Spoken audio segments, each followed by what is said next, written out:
Bismillahirrahmanirrahim. Assalamualaikum warahmatullahi wabarakatuh. Innal hamdalillah nahmaduhu wa nasta'inuhu wa nastaghfiruh wa na'udzu billahi min shururi anfusina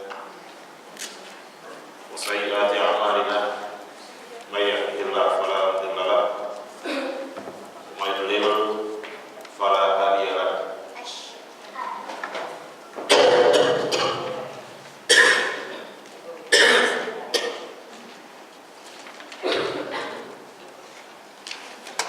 Asyhadu an la ilaha illallah wa asyhadu anna Muhammadar Rasulullah.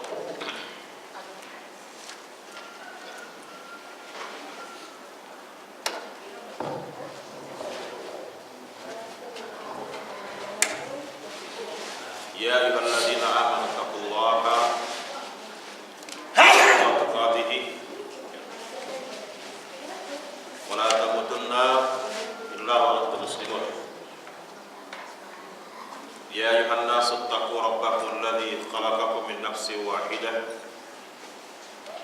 wa khalaqa minha zawjaha wa batha minhuma rijalan katsiran wa nisaa'a wattaqullaha alladzi tasaaluna bihi wal arham innallaha kana 'alaykum raqiba. Ya ayyuhalladzina amanu taqullaha wa qulu qawlan sadida yuslih lakum a'malakum wa yaghfir lakum dhunubakum wa may yuti'illaha wa rasulahu faqad faza fawzan 'azima.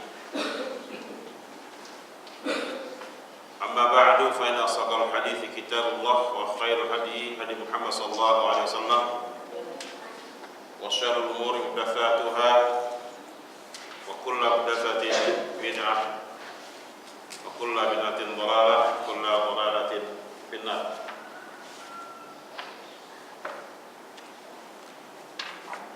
Baiklah Bapak-bapak dan Ibu sekalian yang dimuliakan oleh Allah Subhanahu wa taala,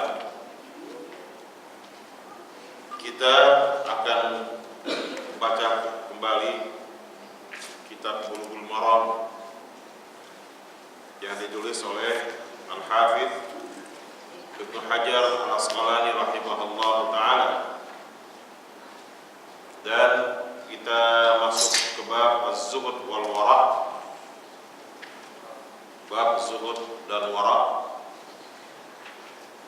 dari Kitabul Jami', dan kitab kelengkapan sebagai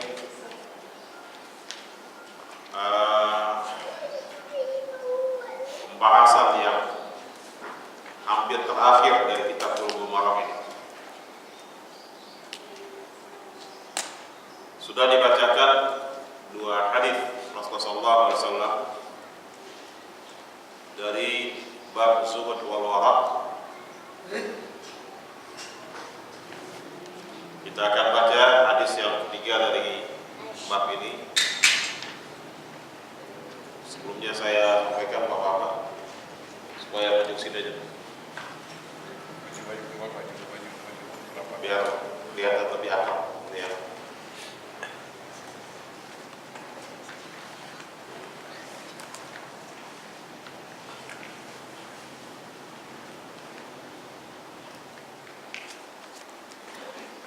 Bismillahirrahmanirrahim. Wa an Ibnu Umar radhiyallahu anhu maqala akhadha Rasulullah sallallahu alaihi wasallam bimankibayya wa qala kun fid dunya ka'annaka gharibun aw 'abiri sabil. Wa kana Ibnu Umar yaqul idza amsayta fala tantadir as-sabah wa idza asbahta fala tantadir al-masa wa khudh min sihhatika li saqamika wa min hayatika li mautika, akhrajahu al-Bukhari. Dan dari Ibnu Umar, semoga Allah Subhanahu wa taala meridai keduanya, ia berkata,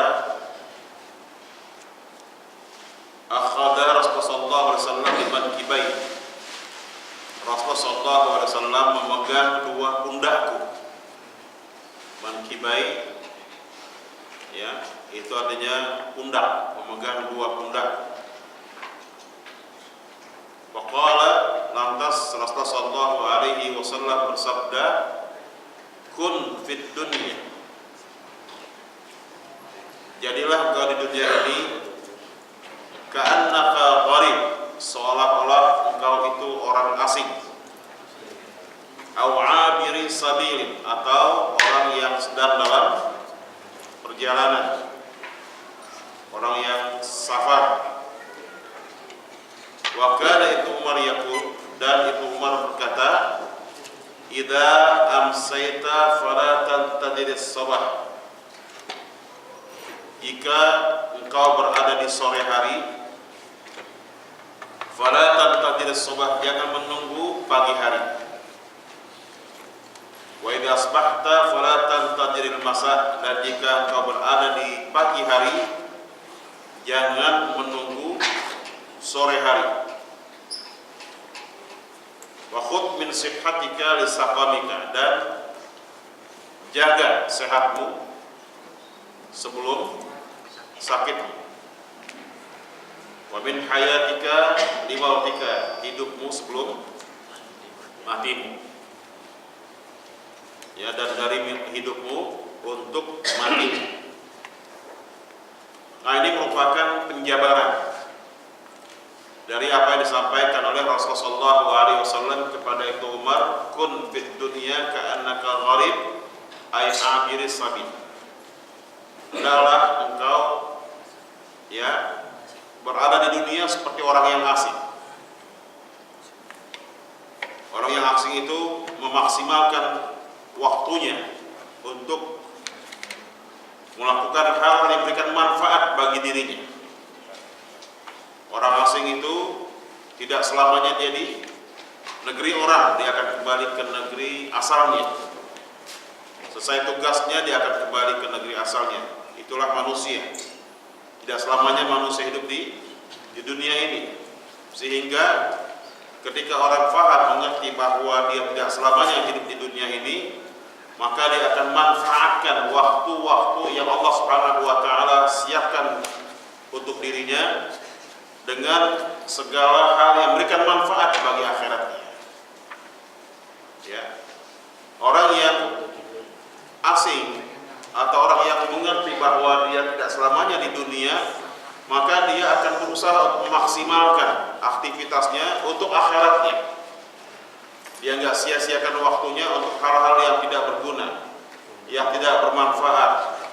Ya, dia tidak habiskan waktunya semata-mata untuk dunia.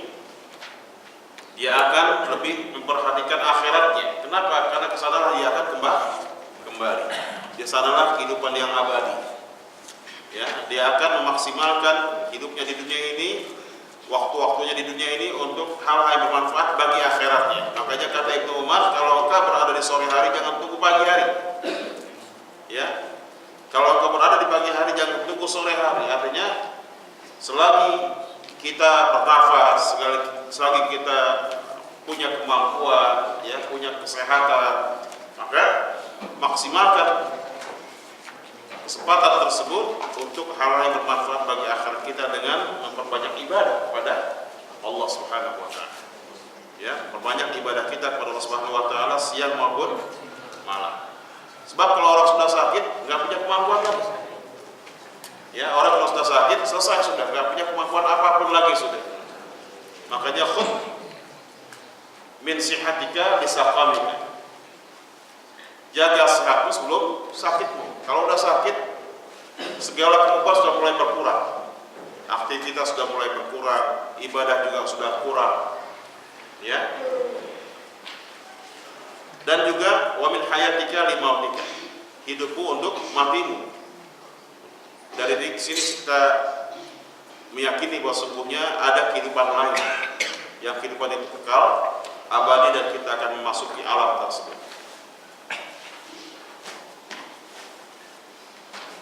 Ini hadis yang pertama. Hadis yang ketiga dari kitab atau dari bab Az-Zuhud wal Wara.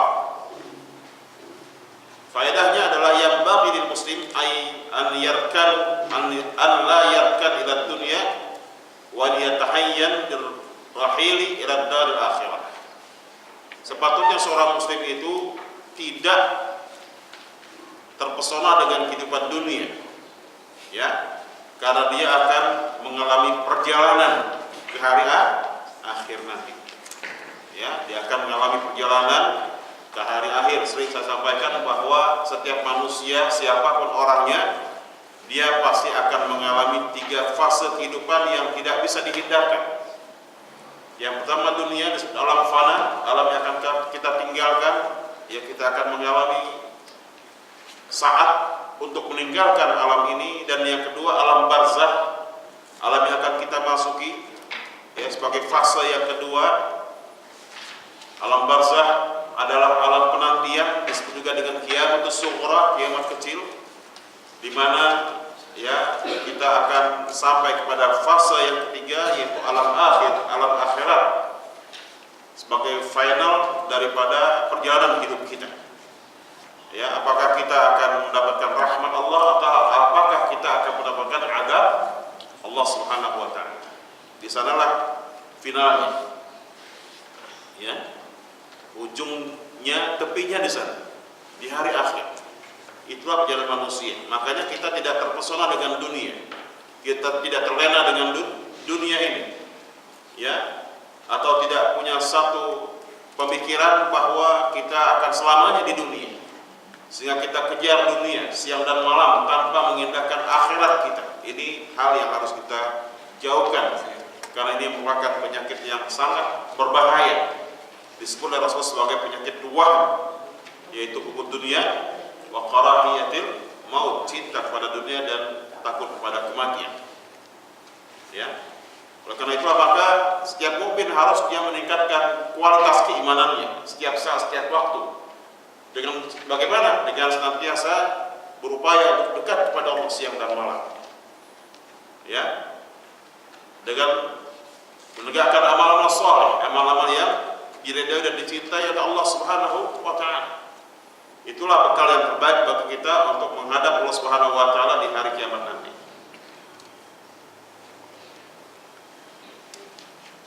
Kemudian, annahu la yaliqu bil muslim an yatazawwada fi rahmatihi bi ghairi ma yurdi Allah azza wa jalla. Tidak sepatutnya seorang muslim itu dalam hidupnya ini melakukan hal-hal yang tidak diridhai oleh Allah Subhanahu wa taala. Ya, tidak sepatutnya seorang muslim dia lakukan hal-hal yang tidak diridhai oleh Allah, yang dibenci oleh Allah Subhanahu wa taala, seperti tadi dunia, cinta pada dunia. Ini hal yang tidak diridhai oleh Allah Subhanahu wa taala. Ya, Rasulullah pernah mengatakan kepada kita, banyak orang-orang yang alimun bid dunya jahilun bil akhirah. Lebih banyak dia mengerti tentang dunia tapi bodoh terhadap hari akhir. Ya, siang malam bagaikan bangkai, siang seperti keledai. Ya, kalau malam dia tidak pernah beribadah kepada Allah Subhanahu wa taala, tidak pernah dia qiyamul lail, tidak pernah dia tahajud, tidak pernah dia lakukan. Ya, bahkan dia seperti bangkai, tidur nyenyak tanpa bangun sampai pagi hari. Waliyadzubillah, naudzubillah min dzalik. Ini bukan perilaku orang yang beriman. Ya, orang beriman itu adalah orang yang malamnya dia manfaatkan, dia gunakan untuk ibadah kepada Allah Subhanahu wa taala, tahajud, salatul lail, qiraatul Quran, zikrullah, istighfar, dia berdoa kepada Allah Subhanahu wa taala. Siang pun juga demikian. Tengok bagaimana Rasulullah sallallahu alaihi wasallam, bagaimana para sahabat-sahabatnya. Ya, bagaimana Hasan dan Husain cucu Rasulullah sallallahu alaihi wasallam yang dikenal sebagai abid, ahli ibadah, ya, orang-orang yang dekat dengan Allah Subhanahu wa taala, pemimpin pemudanya kaum muslimin, pemimpin pemudanya ahlul jannah, ya, hasil tempaan didikan Rasulullah sallallahu alaihi wasallam, mereka menjadi orang-orang yang abid, cinta dengan agamanya, cinta dengan Allah Subhanahu wa taala, cinta dengan perjumpaan dengan Allah Subhanahu wa taala. Setiap hari tidak luput dari mereka untuk senantiasa sholatul lail. Hasan dan Husain setiap hari mengikuti jejak kakeknya Rasulullah sallallahu alaihi wasallam. Ya, Rasulullah SAW tidak pernah tinggalkan salat malam sedikit pun. Ya, tidak pernah dia tinggalkan salat malam setiap hari sampai akhir hayatnya, sampai kakinya bengkak-bengkak. Ya, sebagai bukti syukurnya Rasulullah SAW pada Allah Subhanahu wa taala. Ya. Jadi jangan sampai kita malam seperti bangkai, enggak bangun-bangun, ya, enggak sholat malam, padahal kita ini banyak masalah, kita banyak dosa, kita harus banyak beristighfar, kita harus banyak bertaubat kepada Allah Subhanahu wa taala. Masalah itu bisa selesai dengan sholat lain, sholat malam, sholat tahajud. Ya, masalah yang kita hadapi, yang pelik sekalipun, apapun masalah yang dihadapkan kepada kita, dapat selesai dengan apa? Sholat malam. Ya. Sedangkan sholat malam itu lebih utama dibandingkan dengan sholat yang lain, kecuali sholat wajib. Rasul mengatakan afdal sholati ba'dal maktubah sholatul lail. Sholat yang paling utama setelah sholat wajib adalah sholat malam. Perbanyak sholat malam setiap hari. Jangan sampai kita lalaikan waktu kita, kecuali kita gunakan malam-malam kita dengan senantiasa beribadah kepada Allah Subhanahu wa taala. Ya.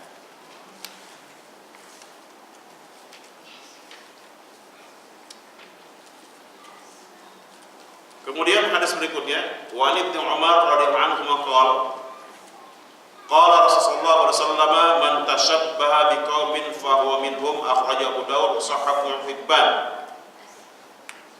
Dari Ibnu Umar, semoga Allah Subhanahu wa taala meridai keduanya, ia berkata, telah bersabda Rasulullah sallallahu alaihi wasallam, man tashabbaha biqaumin fa huwa minhum. Barang siapa menyerupai suatu kaum, maka ia termasuk golongan mereka.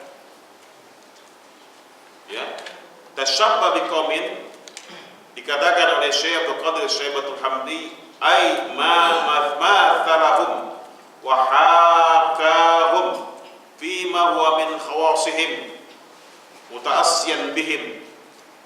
Ya, yang dimaksudkan dengan tasyabbuh di sini adalah semisal dengan mereka, melakukan hal yang semisal dengan mereka, ya, hal-hal yang sifatnya khusus dikerjakan oleh mereka.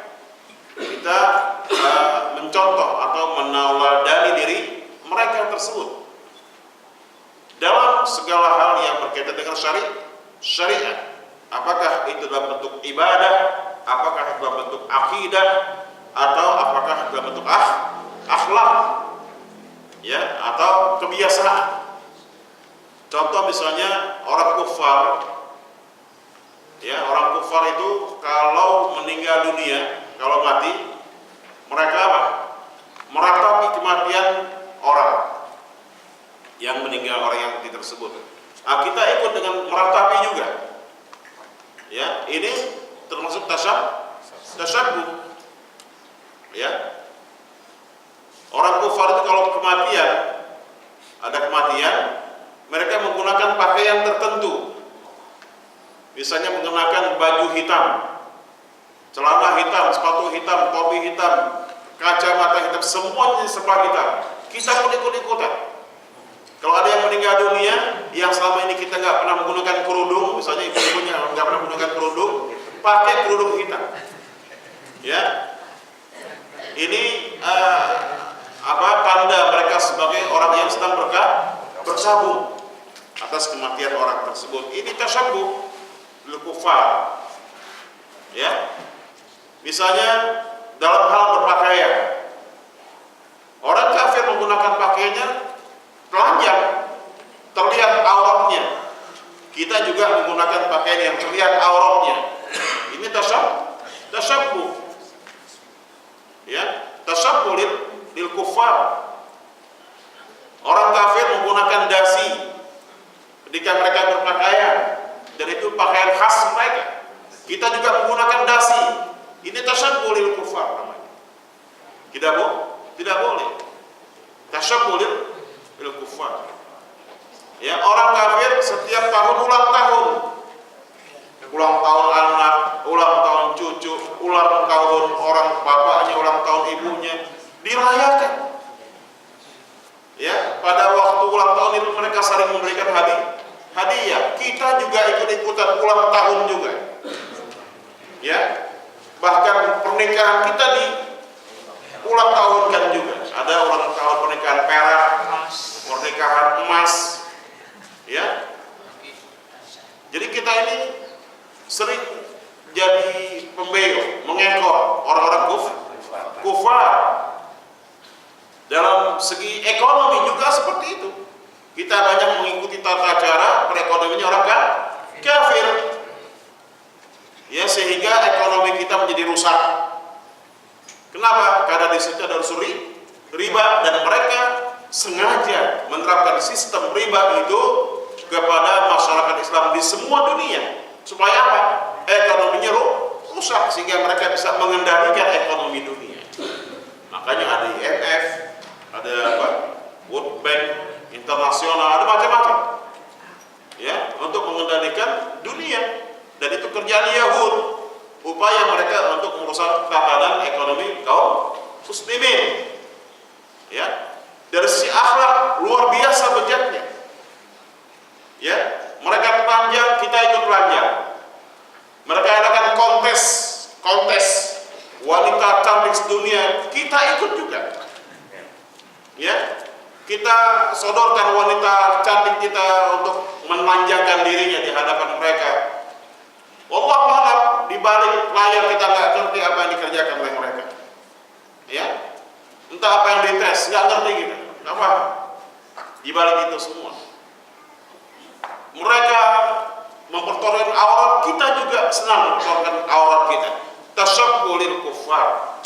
Ya, dan ini adalah merupakan dosa besar.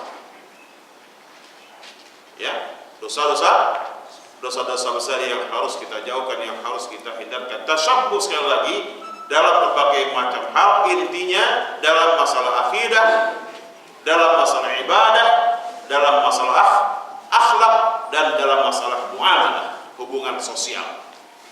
Ya. Jadi kita tasyabbulil kufar. Waliyadzubillah, na'udzubillah min dzalik. Makanya Rasulullah SAW melarang kita untuk tasyabbuh, menyerupai orang kafir dalam hal-hal tersebut tadi. Hadis berikutnya, wa Ibnu Abbas radhiyallahu anhu qala, dari Ibnu Abbas, semoga Allah Subhanahu wa taala meridai keduanya, dia berkata, kuntu khalfan Nabi sallallahu alaihi wasallam yauman. Kata Ibnu Abbas, aku dulu pernah dibonceng oleh Rasulullah sallallahu alaihi wasallam. Ya.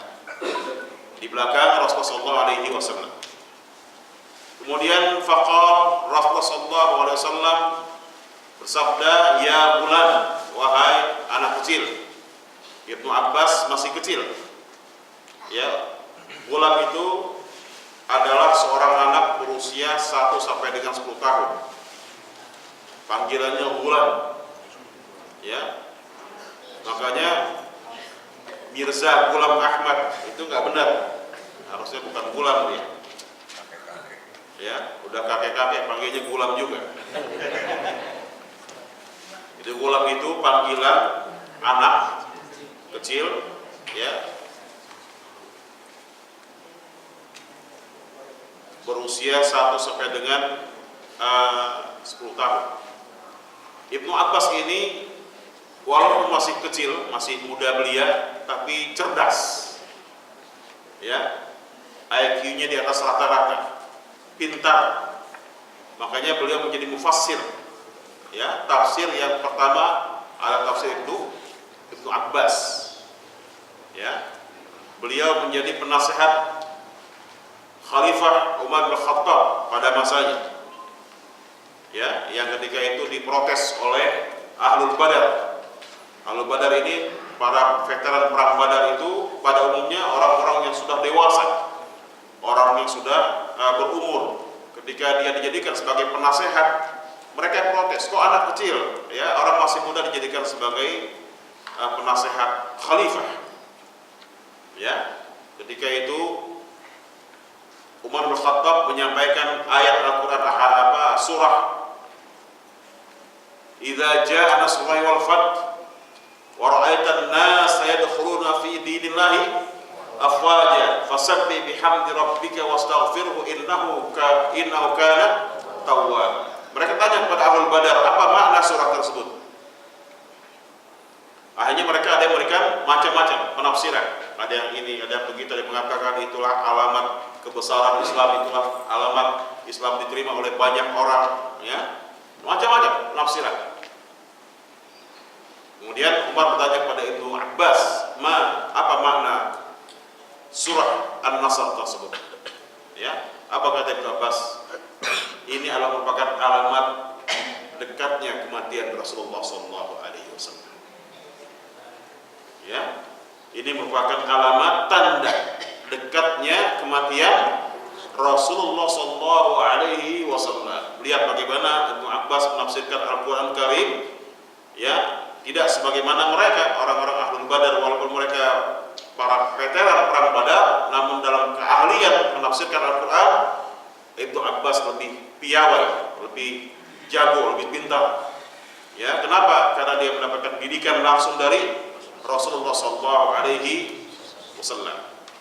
Ya, dan dia adalah mufassir Rasulullah SAW, seorang ahli tafsir Rasulullah SAW.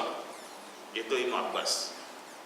Faqala ya ghulam, Rasul berkata, bersabda kepadanya, ya ghulam, wahai anak muda atau anak kecil, anak muda, ihfadillaha yahfadka. Ihfadillaha yahfadka. Peliharalah Allah, maka Allah akan memeliharamu. Ya, kalimat ini Rasulullah SAW tunjukkan kepada Ibnu Abbas, tetapi hakikatnya untuk semua kaum muslimin saat itu dan sampai akhir zaman. Ada satu kaidah tafsir yang berbunyi, al-ibratu bi umumil lafzi la bi khususis sabab. Ya, al-ibratu bi umumil lafzi. Makna ayat itu tentang keumumannya. Keumuman lafadznya, la bi khususis sabab, bukan karena adanya sebab tertentu saja. Ya, jadi bukan ditujukan hanya kepada Ibnu Abbas, tapi hakikatnya ya itu untuk seluruh kaum muslimin, termasuk untuk kita yang hidup di akhir zaman ini.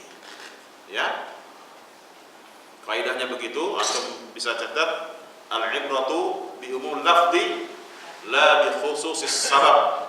Ya, al-ibratu bi umumil lafzi, makna sesuatu itu tergantung umuman lafadznya. La bi khususis sabab, bukan karena sebab-sebab tertentu atau sebab yang khusus. Seperti sebabnya khusus, yaitu ditujukan kepada Ibnu Abbas.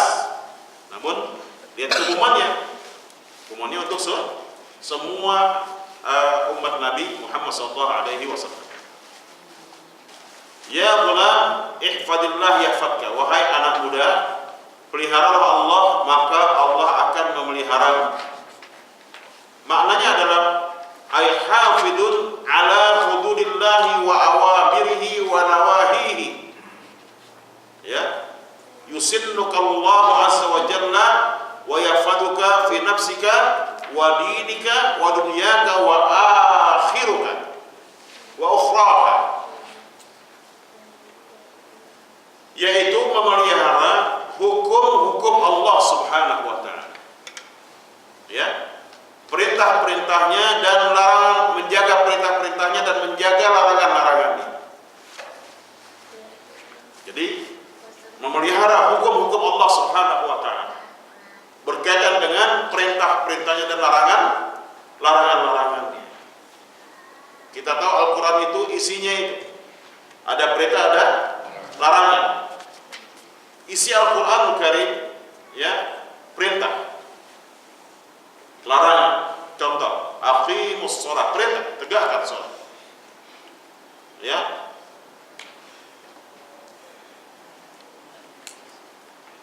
kemudian larangan, wa yanha 'anil fahsya'i wal munkar.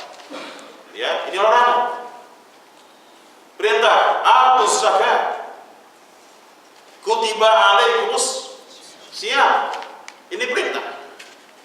Ya. Innamal khamru wal maisiru wal azlamu rizqun min amali syaitan fajtanibuhu. Ini larangan. Larangan judi, larangan minum khamar, ya, larangan mengundi nasib, larangan babi. Larangan. Jadi isi Al-Qur'anul Karim perintah dan larangan.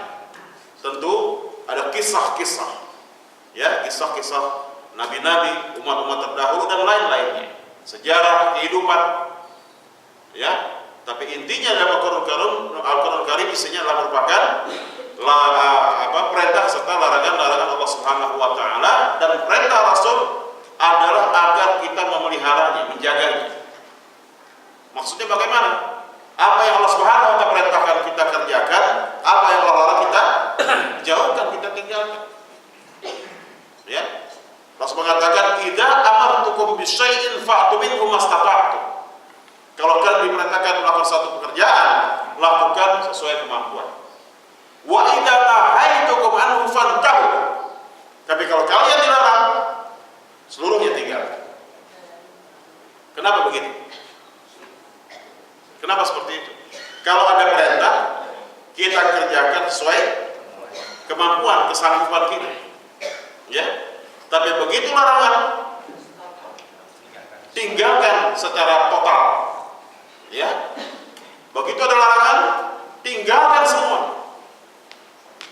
Ini berdasarkan kemampuan manusia. Ya.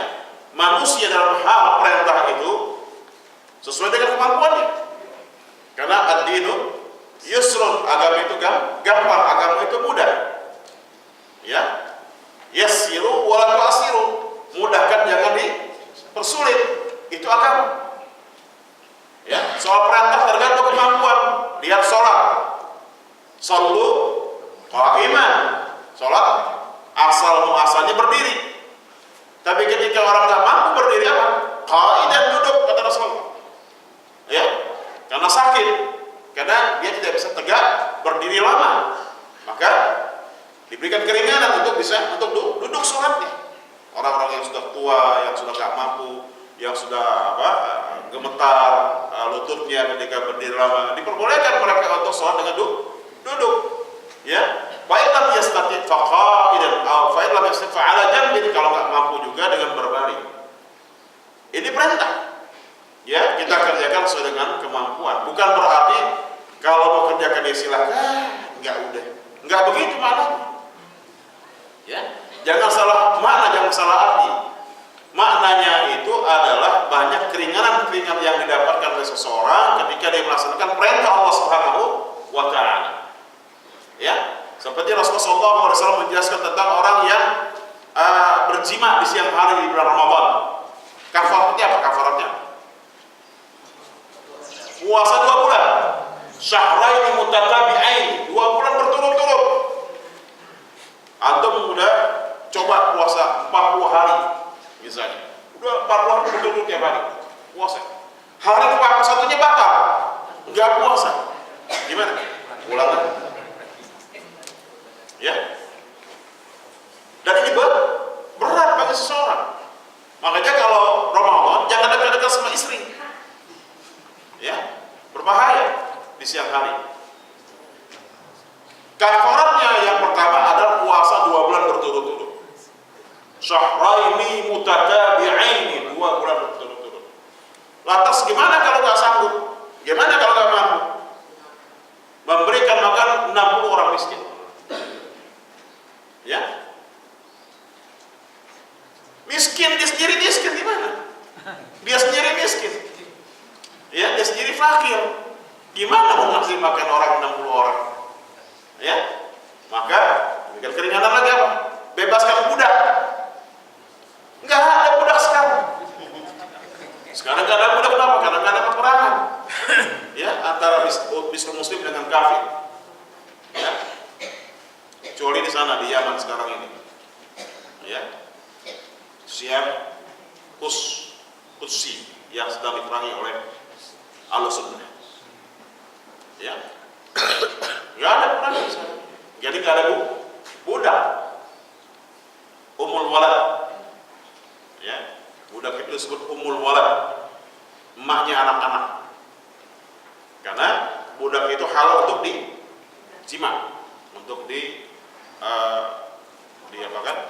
diperlakukan sebagai istri yang sah. Ya, bisa melahirkan anak-anak seperti Ali bin Abi Thalib. Dari ummul waladnya ada sekitar 15 orang anak. Ali bin Abi Thalib itu punya 35 orang anak. Ya, Ali bin Abi Thalib itu anaknya berapa? 35 orang. Ya, dari Fatimah 5 orang. Hasan, Husain, Ummu Kulsum, Zainab dan Muhassin. Begitu Fatimah meninggal, dia nikah lagi. Punya anak namanya Muhammad. Menikah lagi terus. Kalau nggak salah ada 7 orang istri sahnya. Apa-apa. Tapi gitu meninggal kawin lagi, nikah kawin, bukan ngumpulin jadi 1, 7 orang. Ya, meninggal, nikah lagi, meninggal, nikah lagi, meninggal, nikah lagi. Ada budak-budaknya dia punya sekitar 15 orang anak. Jadi jumlah seluruhnya 35 orang. Ya, mantunya termasuk Umar bin Khattab. Jadi mantunya Ali bin Abi Thalib karena dia ingin nasabnya ya dekat dengan Ahlul Bait Rasulullah sallallahu alaihi wasallam. Ya. Jadi kewajiban kita adalah memelihara hukum-hukum Allah Subhanahu wa taala berupa perintah dan larangan-larangannya. Ya. Perintah yang dimaksud adalah bukan kita boleh meninggalkan, boleh mengerjakan. Ya, tadi berkaitan dengan kafarat Ramadan itu nggak bisa puasa 20 Pak. Ya. Ngapain? Bebaskan berikan makan 60 orang miskin, nggak bisa juga Pak. Bebaskan budak, nggak bisa juga Pak. Dia dikasih makan. Kata Rasul, kasih makan orang itu. Ya, kalau dia nggak bisa juga, ya sudah bebas dari kafarat. Akhirnya lah keringanan Islam. Ya, jadi bukan berarti orang itu dibaharkan dengan hadis Rasulullah tadi meninggalkan perintah, tidak. Tapi perintah itu sesuai dengan kemampuan seseorang. Sedangkan larangan wajib ditinggalkan. Semuanya larangan ditinggalkan. Nggak boleh makan babi, nggak boleh berjudi, nggak boleh berzina, nggak boleh terlibat narkoba, ya, nggak boleh jadi apa kemarin itu yang ditangkap itu, jadi apa?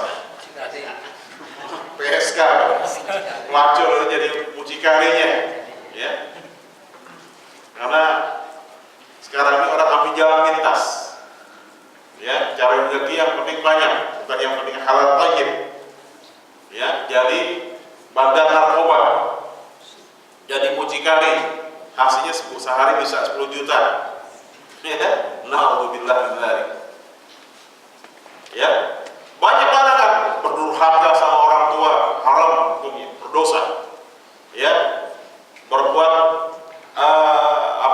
mengambil harta orang lain, makan harta riba, makan harta anak yatim, ya, mengambil hak orang lain, zalim sama orang lain, ya, mengganggu tetangga, bermusuhan kepada sahabat-sahabatnya, berkata-kata yang keji dan kotor, hasad, dengki, macam-macam larangan itu. Seluruhnya harus ditinggalkan. Kenapa? Karena setiap manusia punya potensi yang sama, kemampuan yang sama untuk meninggalkan semua yang haram. Ya, ini bedanya. Kalau perintah mastata'tu, semampu kita, kalau larangan tinggalkan semuanya. Kenapa? Karena setiap manusia punya kemampuan yang sama untuk meninggalkan apapun yang diharamkan oleh Allah dan apapun yang diharamkan oleh Rasulullah sallallahu alaihi wasallam. Itu perbedaan antara perintah dengan larangan. Dan ini berkaitan dengan memelihara hukum-hukum Allah Subhanahu wa taala. Ya, ketika seseorang telah berusaha keras untuk memelihara dan menjaga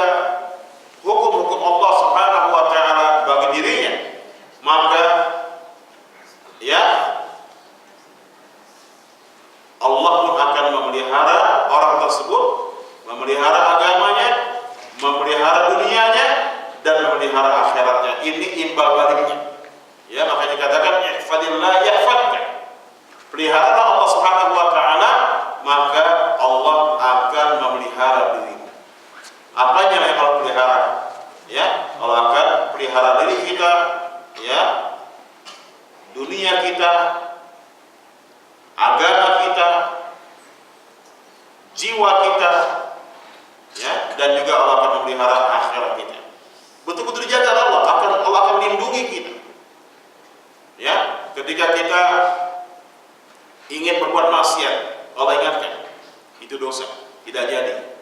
Jika kita akan langkahkan menuju ke tempat yang diharamkan, diingatkan oleh Allah Subhanahu wa taala, kita tidak jadi melakukannya.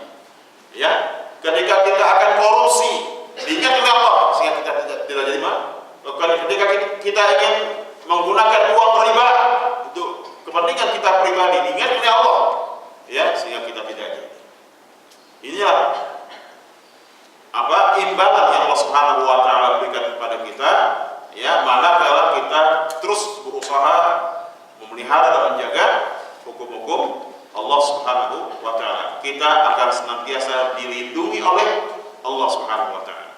Ya, akan dijaga oleh Allah Subhanahu wa taala, dipelihara oleh Allah Subhanahu wa taala. Lisan kita dijaga, tangan kita dijaga, mata kita dijaga, kaki kita dijaga oleh Allah, perut kita dijaga oleh Allah Subhanahu wa taala.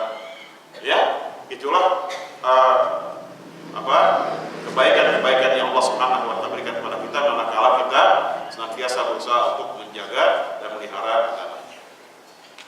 Kemudian, ihfadillah tajidhu tujahaka. Peliharalah Allah Subhanahu wa taala, tajidhu tujahaka, maka engkau akan dapati ia berada di hadapan. Artinya, kalau kita memelihara hukum-hukum Allah Subhanahu wa taala, kita menjaga agama Allah Subhanahu wa taala, maka Allah akan memberikan perlindungan, pemeliharaan, penjagaan, bahkan Allah akan memberikan apapun yang kita minta kepadanya. Ya, begitu dekatnya Allah Subhanahu wa taala dengan kita, sebagaimana ayat mengatakan, wa idza sa'alaka ibadi anni fa inni qarib. Manakala hamba-hamba bertanya kepada engkau wahai Muhammad tentang aku, tentang diriku, maka katakanlah aku ini dekat. Ya, aku ini dekat. Bahkan di hadis dinyatakan Allah lebih dekat kepada kita daripada urat leher kita ini. Apanya yang dekat? Apa yang dekat dengan kita? Pengawasannya Allah, pemeliharaannya Allah, perlindungannya Allah Subhanahu wa taala. Ya, makanya orang yang beriman itu, yang dia andalkan Allah Subhanahu wa taala. Kenapa? Karena tempat dia bergantung siapa? Allah Subhanahu wa taala. Dia enggak bergantung pada manusia. Ya, dia enggak berhajat pada manusia. Hajatnya kepada Allah Subhanahu wa taala, dan dia senantiasa mawas diri, menjaga diri, memelihara dirinya. Kenapa? Karena dia selalu dalam pengawasan Allah. Ya, karena dia selalu dalam pengawasan Allah Subhanahu wa taala. Wa huwa ma'akum aina ma kuntum. Dia bersama kalian. Allah bersama kalian, bersama kita dimanapun kita berada. Ya, ini satu kemuliaan, ya, yang Allah Subhanahu wa taala berikan kepada hamba-hamba yang dicintai olehnya. Makanya jangan ganggu wali-wali Allah Subhanahu wa taala.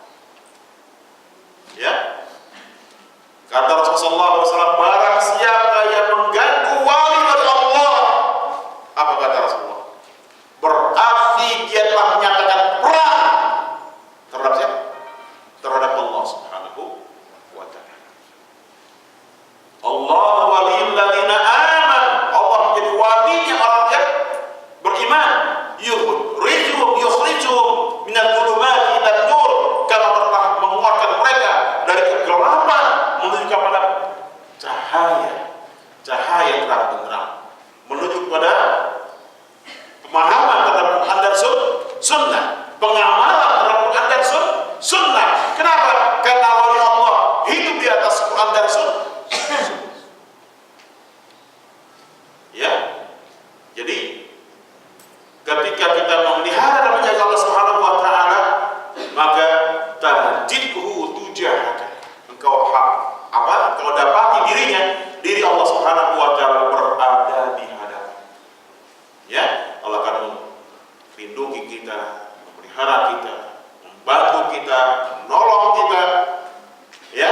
selagi kita berusaha untuk menolong, memelihara dan menjaga agama Allah Subhanahu wa taala bagi diri kita, ya, bagi keluarga kita dan seterusnya.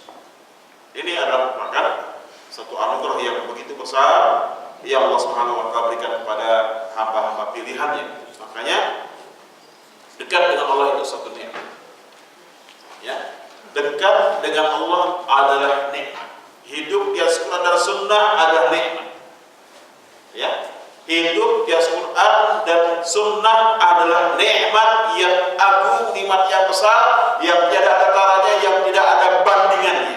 Dengan apa? Ya.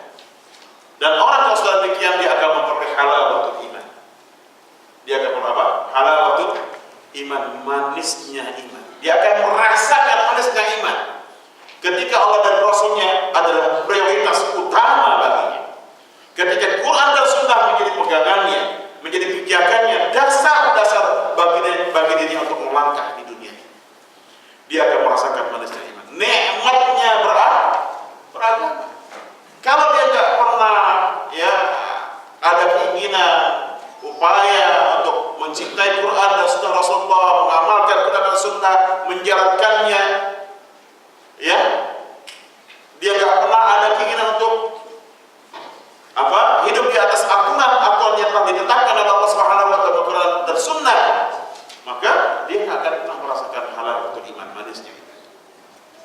Antum lihat orang-orang, ya, yang beragama apa adanya, tidak pernah berusaha untuk menggali Islam, mempelajarinya, ya, duduk di majlis-majlis ta'lim yang disampaikan di sana Quran dan Sunnah yang menyentuh kalbu kita, hati kita, ya, dia tidak akan pernah merasakan halawatul iman, manisnya iman. Hidupnya hambar, tidak ada rasa-rasa nikmat. Hidup beragama itu enggak ada kenikmatan buat dia. Seolah-olah ia hanyalah merupakan beban yang berat. Beban yang berat. Dikit-dikit haram. Ya, mau begini haram, mau begitu haram. Mana halalnya, semuanya haram. Ya.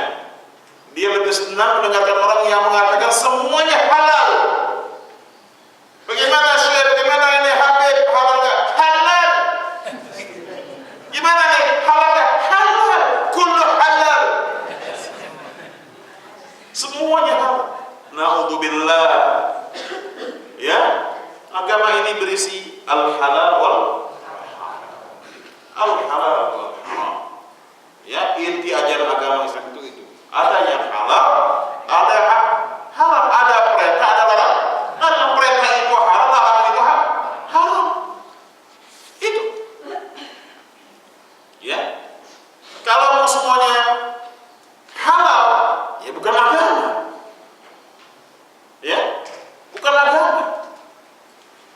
Sebab agama ini isinya ada halal, ada haram. Ada perintah, ada larang. Ya, idza nahaitukum anhu fantahu. Kalau aku larang, tinggal.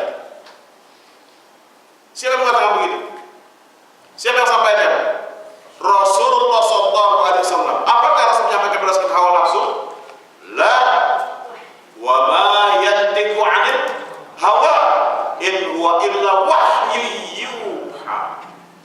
Tidaklah aku pernah berbicara berdasarkan hawa nafsu, yang aku sampaikan melainkan wahyu yang Allah turunkan kepada. Wahyu Allah. Ya, semua yang datang dari Rasulullah hakikatnya wahyu Allah. Sabda Rasulullah wahyu Allah. Ya, jadi kalau sudah begitu, maka tentunya kita harus memahami, berusaha untuk memahami mana yang halal, mana yang haram. Ada banyak perintah, mana yang larangan. Yang perintah kita kerjakan, yang larangan kita tinggalkan. Itulah agama. Ya. Selanjutnya, wa idza sa'alta fas'alillah. Wa idza sa'alta fas'alillah. Kalau kau mintalah kepada Allah Subhanahu wa taala. Ay wa idza aradta su'ala ahadin yuqda laka hajataka faj'al ij'al su'alaka lillahi wahdah wa la tas'al ghairahu fa inna biyadillahi khazainus samawati wal ardh. Kalau sekiranya engkau minta kepada orang, kata maksud daripada wa idza sa'alta fas'alillah, untuk menunaikan hajatmu, maka jadikan permintaanmu kepada Allah Subhanahu wa taala dan jangan jadikan permintaanmu kepada selain Allah Subhanahu wa taala. Kenapa? Fa inna biyadillahi khazainus samawati wal ardh, karena di tangan Allah lah perbendaharaan yang ada di langit dan yang ada di bumi ini. Minta rezeki, minta rezeki. Ya, boleh nggak kita minta sama orang? Hah? Kita minta rezeki, boleh nggak sama orang? Nggak boleh. Kenapa? Karena rezeki itu dari Allah. Dari sisi Allah Subhanahu wa taala, karena Dialah pemilik Razzaq, Maha Pemberi rezeki. Dia Razzaq, Maha Pemberi rezeki. Ya, maka jangan minta sama manusia. Ya, minta sama manusia itu diperbolehkan dalam hal yang manusia sanggup melakukannya. Ya, di luar itu, di luar batas itu, maka tidak boleh kita meminta kepada manusia. Ya, minta tolong sama manusia boleh nggak? Boleh, yang sifatnya real. Misalnya kita pinjam uang sama orang, boleh nggak? Boleh, real. Ya, kita lapar, nggak punya beras, boleh nggak minta sama orang? Boleh, real. Boleh. Ya, karena terpaksa kita meminta kepada sahabat teman kita karena kita nggak punya beras, karena kita nggak punya uang, boleh dalam batas-batas yang manusia sanggup melakukannya. Tapi kalau sudah minta rezeki, ya, kita nggak ada kerjaan, kita nganggur, minta rezeki, kemana kita minta rezeki? Minta kepada Allah Subhanahu wa taala untuk mengatasi kesulitan kita minta kepada Allah Subhanahu wa taala.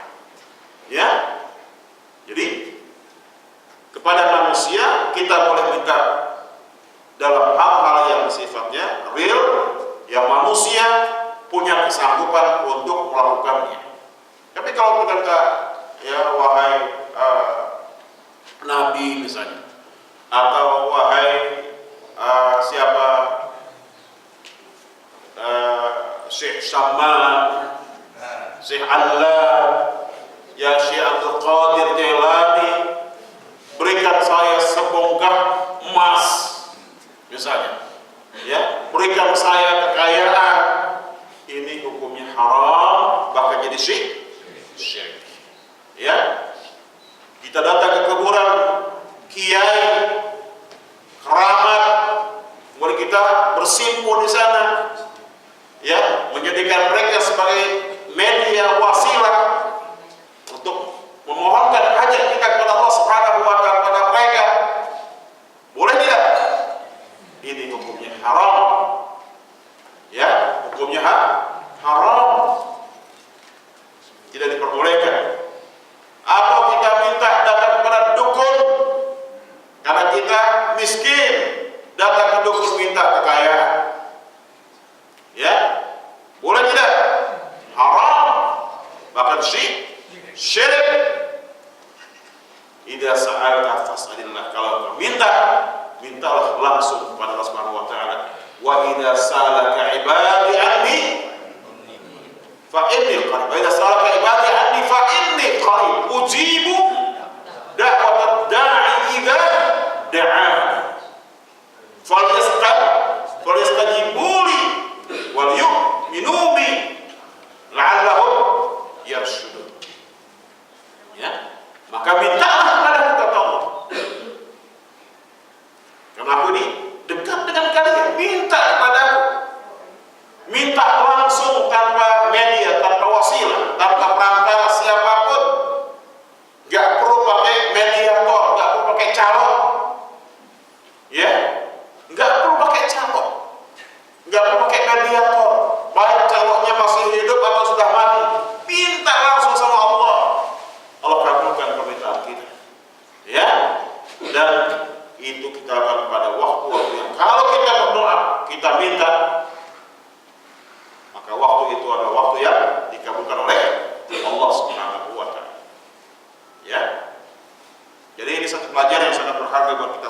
sekalian, bahwa kita hanya bergantung kepada Allah dan tidak bergantung kepada siapapun.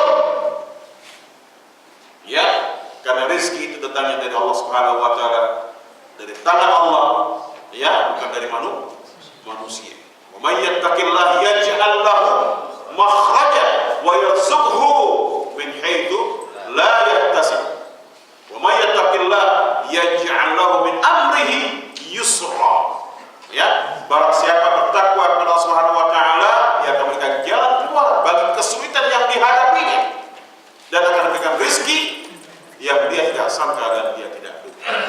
Barang siapa bertakwa kepada Allah Subhanahu wa taala, akan dijadikan urusannya semuanya menjadi mudah, menjadi gampang. Cobalah kalau kita betul-betul orang yang beriman, yang bertakwa kepada Allah Subhanahu wa taala, kita akan hadapi dunia dengan senyum. Ya, enggak ada ya, penderitaan, kekurangan, ya ini itu biasa aja, enggak ada masalah. Ya, saat kita diuji dengan kekayaan, alhamdulillah kita bersyukur kepada Allah, kita keluarkan di jalan-jalan yang diredoi oleh Allah Subhanahu wa taala. Saat diuji dengan kemiskinan, sabar, ya, enggak berkeluh kesah kecuali hanya kepada Allah Subhanahu wa taala.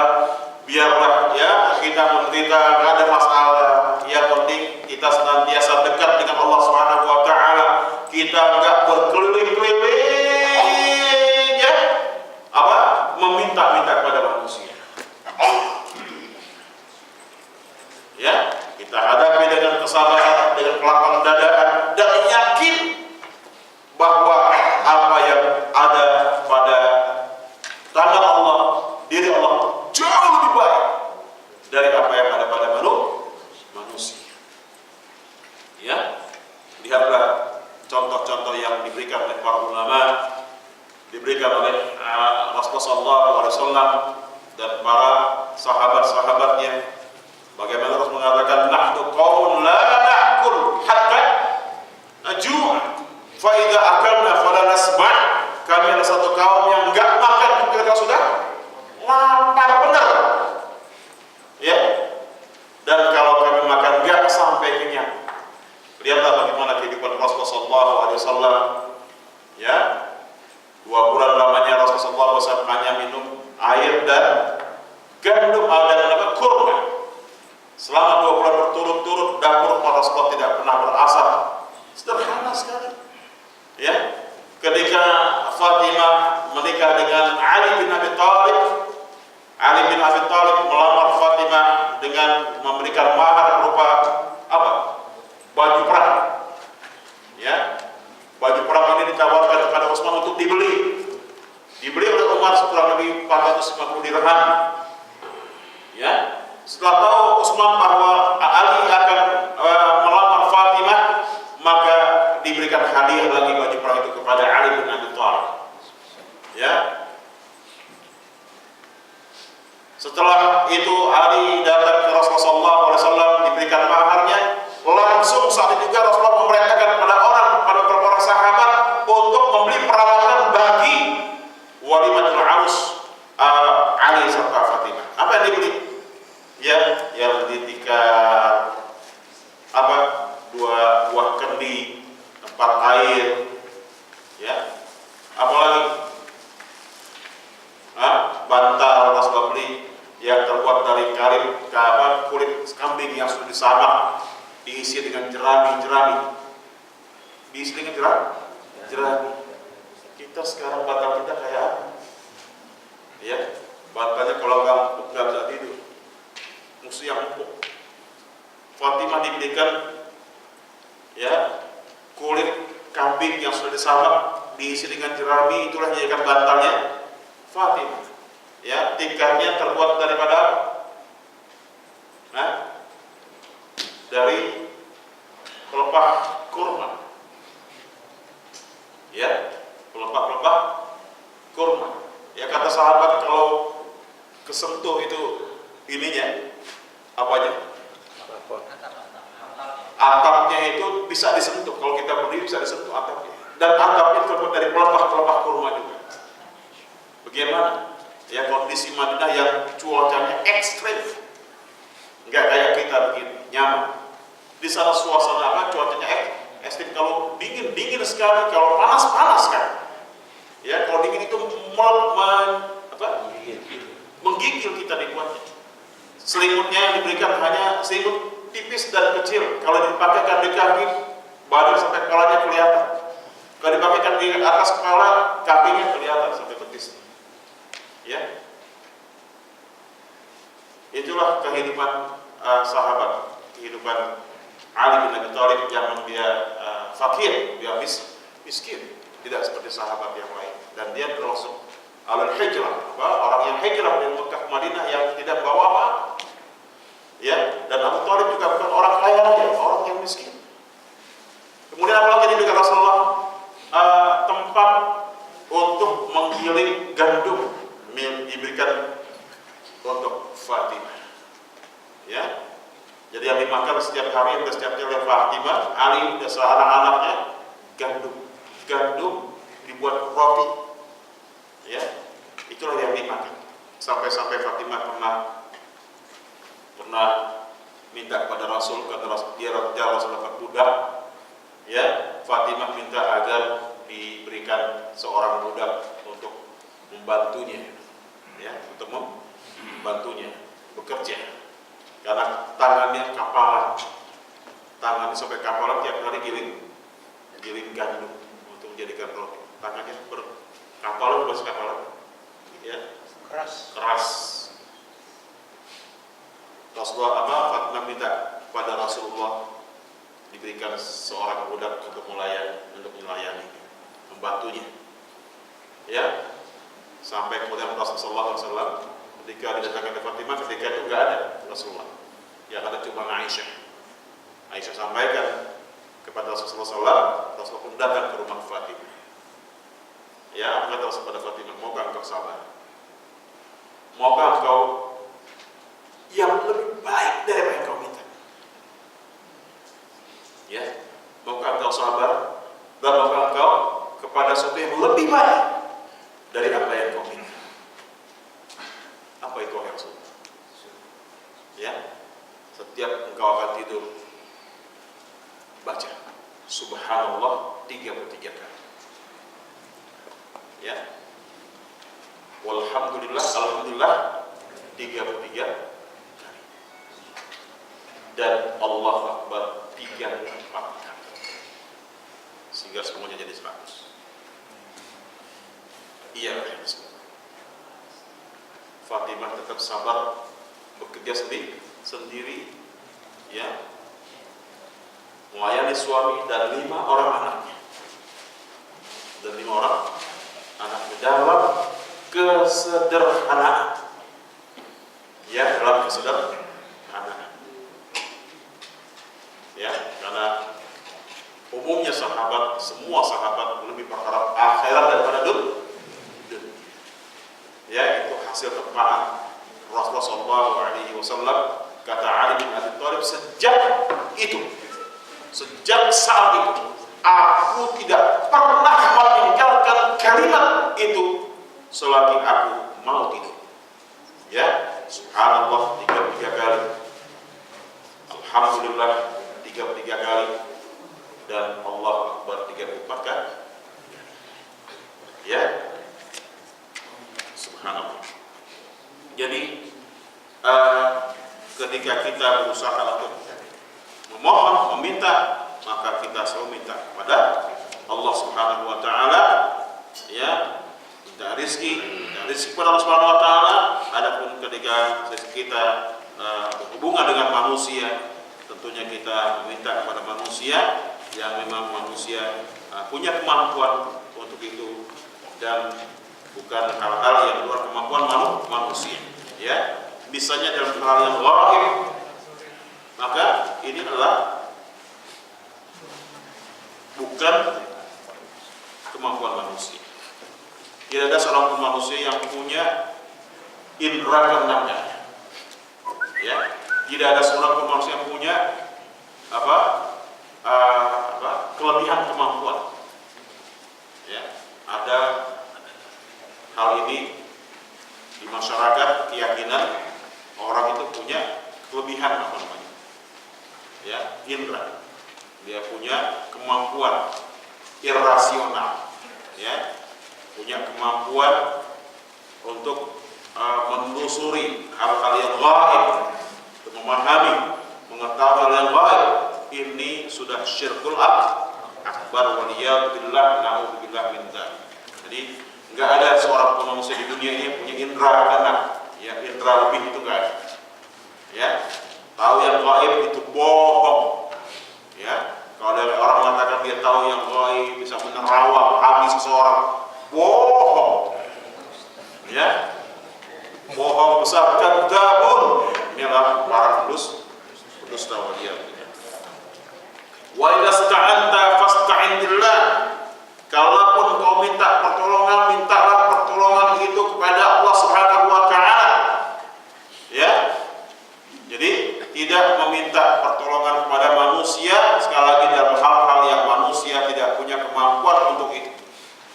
Ya, hal yang gaib itu adalah hanya diketahui, ya, oleh Allah Subhanahu wa taala dalam memberikan ilmu gaib kepada siapapun kecuali kepada nabi dan rasul, ya, tentang sebagian kecil dari hal yang gaib yang ditahukan kepada mereka.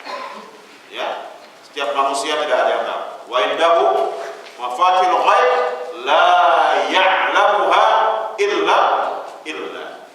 Ya, di sisinya lah kunci-kunci yang gaib itu di sisi Allah Subhanahu wa taala, dan tidak ada seorang pun yang mengetahuinya kecuali hanya Allah Subhanahu wa taala saja. Ya, maka minta pertolongan, minta perlindungan hanyalah kepada Allah Subhanahu wa taala, tidak kepada manusia.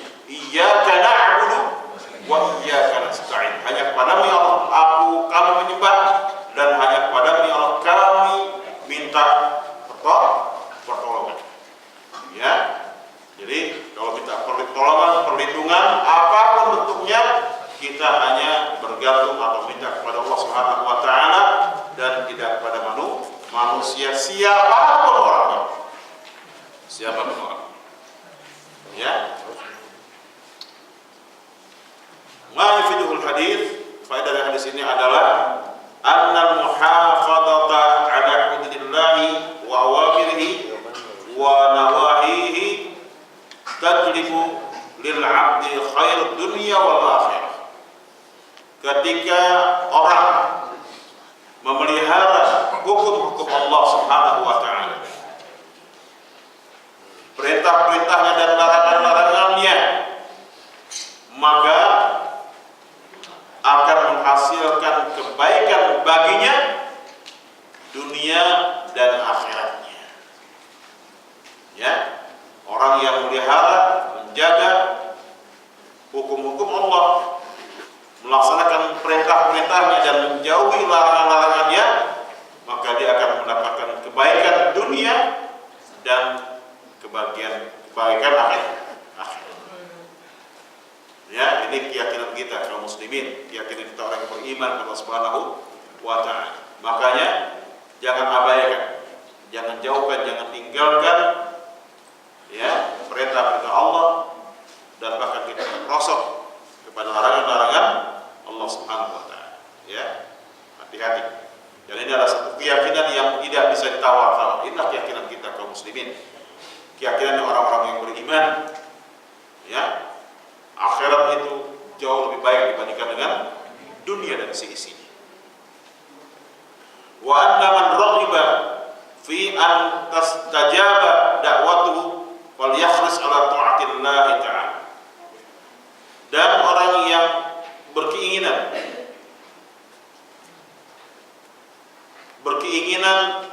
agar doanya itu dikabulkan, ya, barang siapa berkeinginan atau punya niat yang kuat, minat yang besar, dikabulkannya doanya oleh Allah Subhanahu wa taala, maka hendaklah dia bersungguh-sungguh, ya, untuk mentaati Allah Subhanahu wa taala.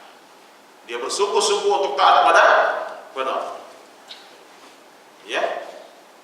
kita betul-betul bersungguh-sungguh taat kepada Allah Subhanahu wa taala, insyaallah ya, apa yang kita minta kepadanya Allah akan kabulkan. Ya. Jadi kita harus berusaha untuk menjadi orang yang taat kepada Allah Subhanahu wa taala. Ya.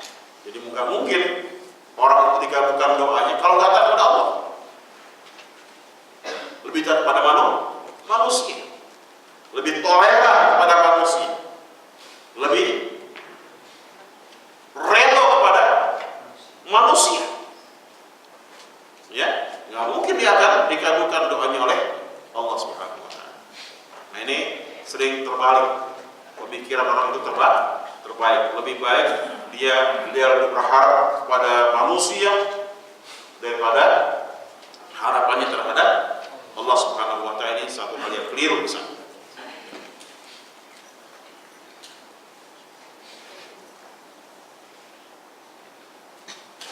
Wa anna al-khairal insan ayaqtasira fi hadihi Allahi wahdah.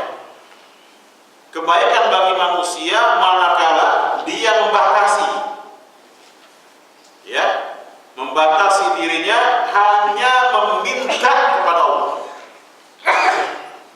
Kalau dia membatasi dirinya hanya meminta kepada Allah Subhanahu wa taala saja, maka dia akan memperoleh kebaikan yang banyak. Ya. Wa anna khairal insan an yaj'al isti'anatuhu billahi wahdah.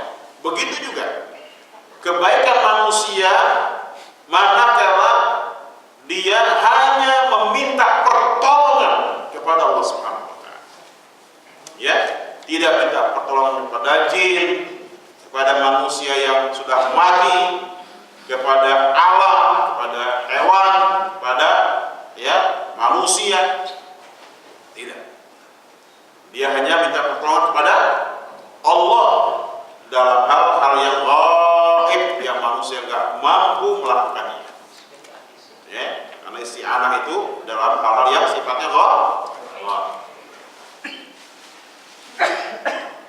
Wa anna man yasta'inna billahi yu'inhu. Barang siapa yang meminta pertolongan kepada Allah, Allah akan tolong dirinya. Ya. Barang siapa minta pertolongan kepada Allah, Allah akan tolong dirinya. Ini keyakinan yang tidak bisa ditawar-tawar. Ya.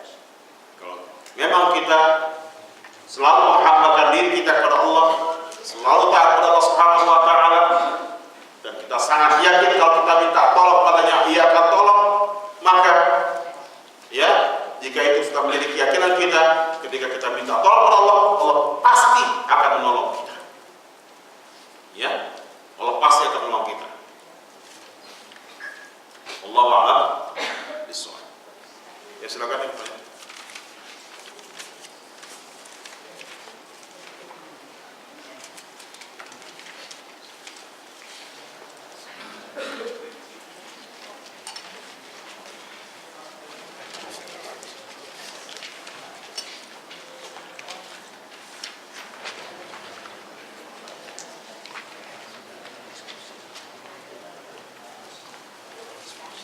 Insyaallah hari Rabu 3 Juni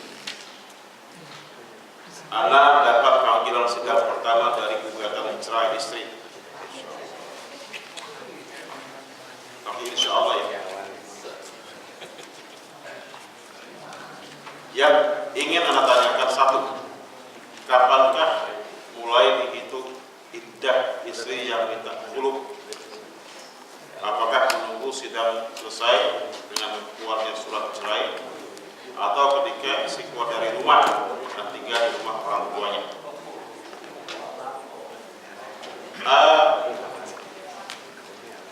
Gugatan cerai itu ya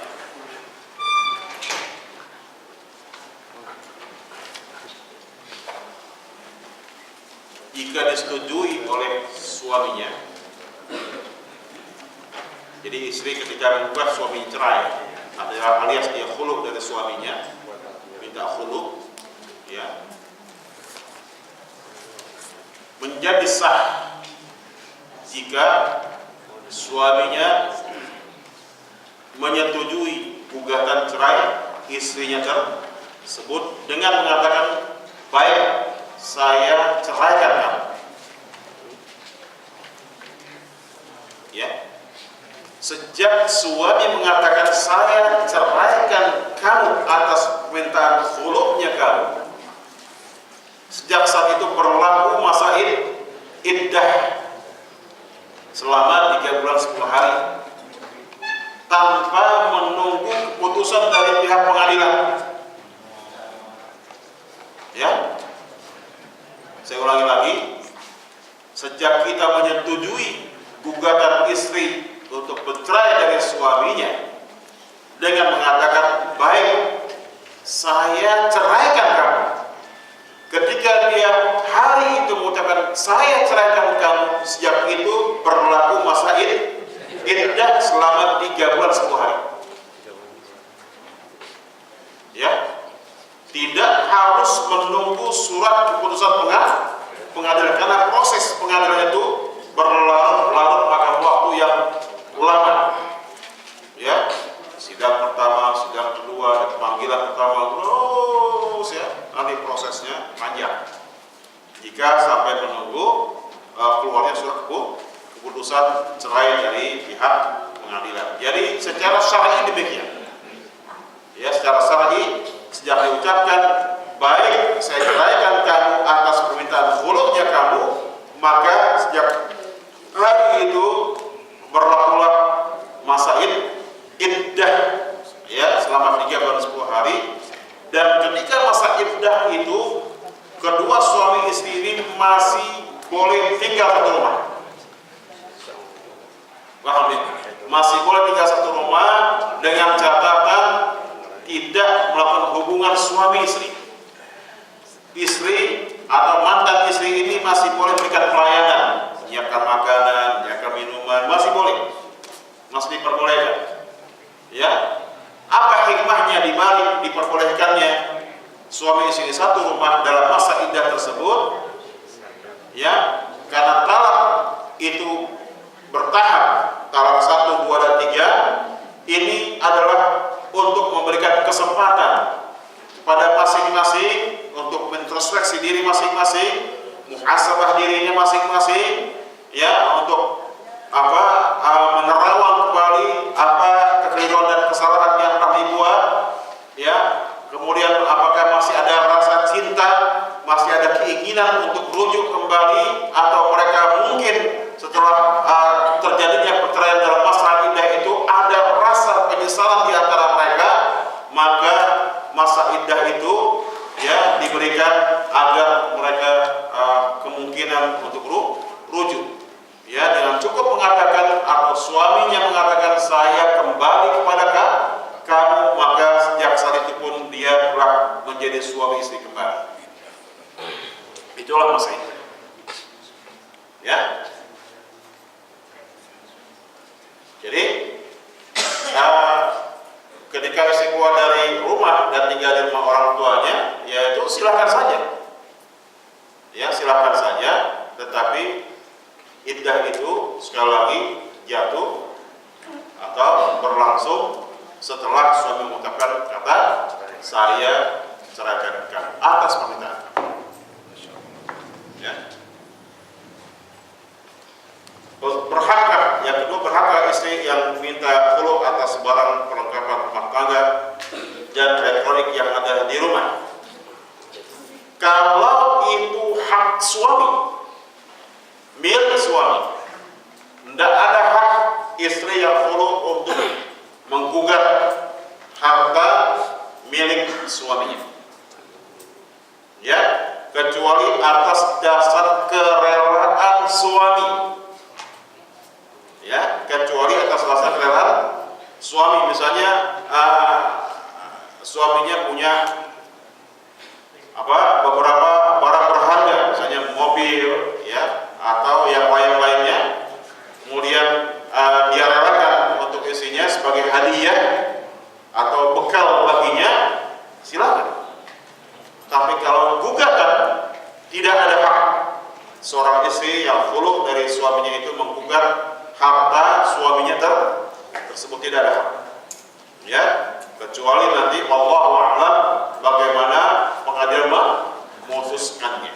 Ya, kalau ada putusan-putusan dari hakim, dari pihak pengadilan dan ada butiran-butiran yang harus ditaati, maka tentunya kita berusaha untuk mentaatinya selagi tidak bertentangan dengan syariat. Wallahu a'lam.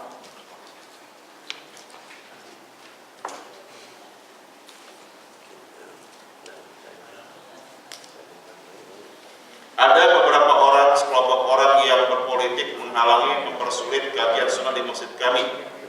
Padahal kami sama-sama di kami masjid itu dengan pernyataan jangan memecah belah umat. Ya, sampaikan bahwa ahlu sunnah salaf tidak pernah memecah belah umat.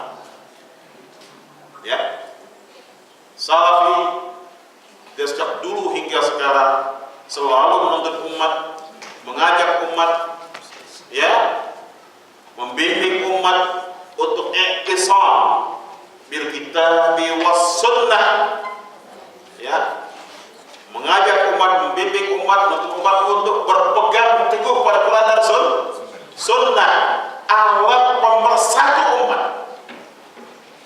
Faham?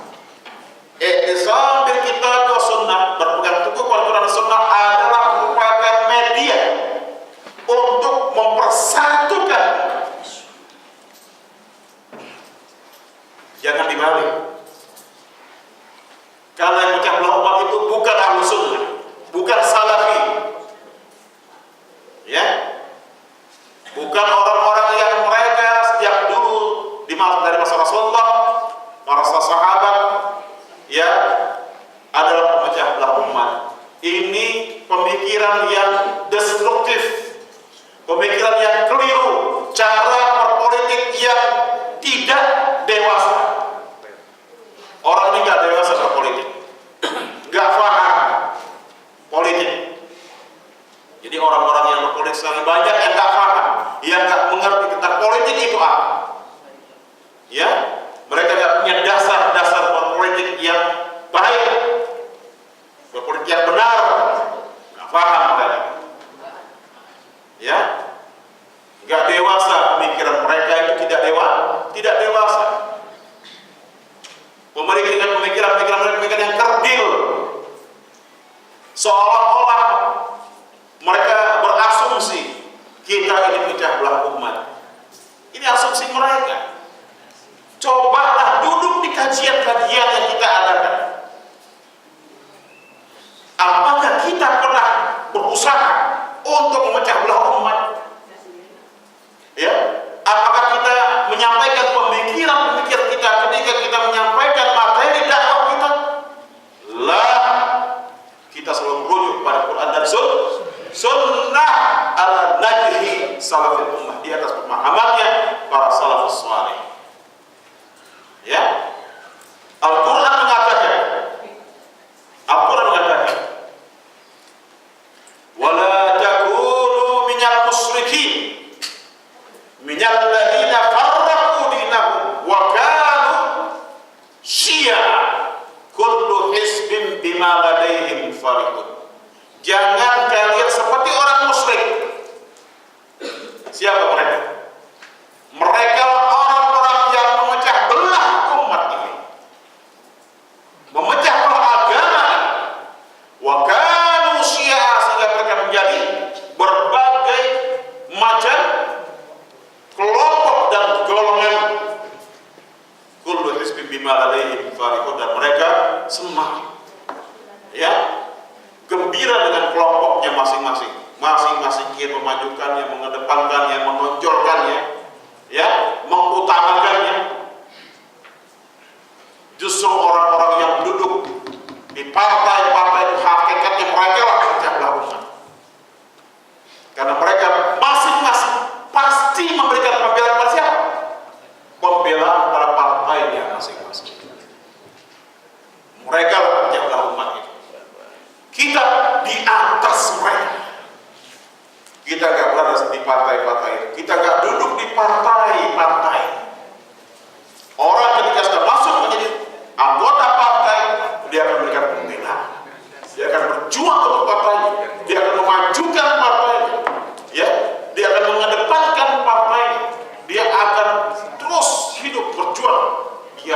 faktanya tersebut. Mereka lah hakikatnya memecah belah umat itu. Bukan Ahlus Sunnah. Ahlus Sunnah nggak pernah mengajak umat untuk berpecah belah. Umat selalu diseru, selalu diajak ke apa? I'tisam bil kitab wa sunnah. Wa'tasimu bihablillahi jami'an wa la tafarraqu. Berpegang teguhlah kalian dengan tali Allah seluruhnya. Ibnu Abbas menafsirkan firman Allah dengan apa? Al-Qur'an wa sunnah wa la tafarraqu. Jangan pecah belah umat ini. Enggak pernah kita begitu. Tetapi itulah manusia. Itulah fitrah yang Allah Subhanahu wa ta'ala tetapkan bagi kita. Umat ini tetap maunya pecah. Sataftariqu ummati ala 73 firqah, 72 fil nar wa wahidatan fil jannah, ala wahya jamaah. Kelak kata Rasulullah, umatku akan terpecah menjadi berapa? 73 golongan. Yang 72 berada neraka, yang 1 di surga. Ketahuilah dia adalah jamaah. Siapa jamaah itu? Siapa jamaah itu? Rasulullah sendiri menjelaskan, ma'ana alaihi al-yawm wa ashab. Mereka yang berada di atas jalanku dan para sahabat-sahabatku. Makanya dikatakan Ahlus Sunnah adalah at-taifah al-mansurah, kelompok yang mendapatkan pertolongan Allah. Al-firqatun najiyah, kelompok yang selamat. Masuklah kita ke dalam kelompok ini. Kelompok yang mendapatkan pertolongan Allah, kelompok yang selamat, kelompok yang mendapatkan jaminan surga dari siapa? Dari Allah Subhanahu wa ta'ala, dari Rasulullah SAW. Kenapa kita hidup di atas sunnah? Karena kita yakin dengan itu. Kita yakin dengan itu. Unasun salihun fi unasin su'in kathir.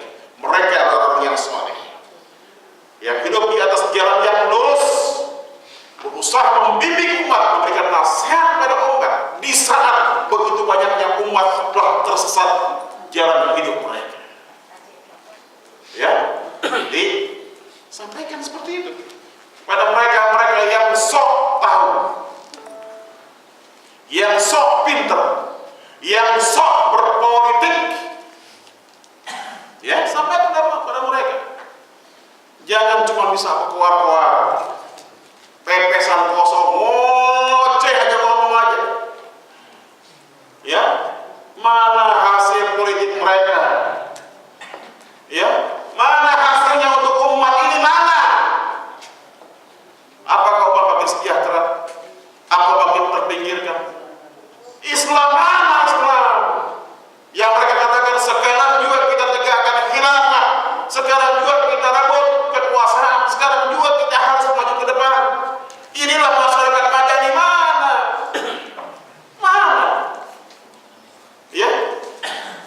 Mana konsepsi mereka yang mereka bikin dulu, yang mereka perjuangkan itu mana? Mana hasilnya? Setiap masa reformasi hingga sekarang ini, mana hasilnya? Minyak makin mahal, bensin makin mahal, sandang pangan makin mahal, orang daya belinya makin merosot tajam, ekonomi makin terpuruk. Umat Islam makin susah sekarang ini. Mana hasilnya? Yang kalian katakan sekarang juga kita harus maju ke depan, berebut kekuasaan. Mana?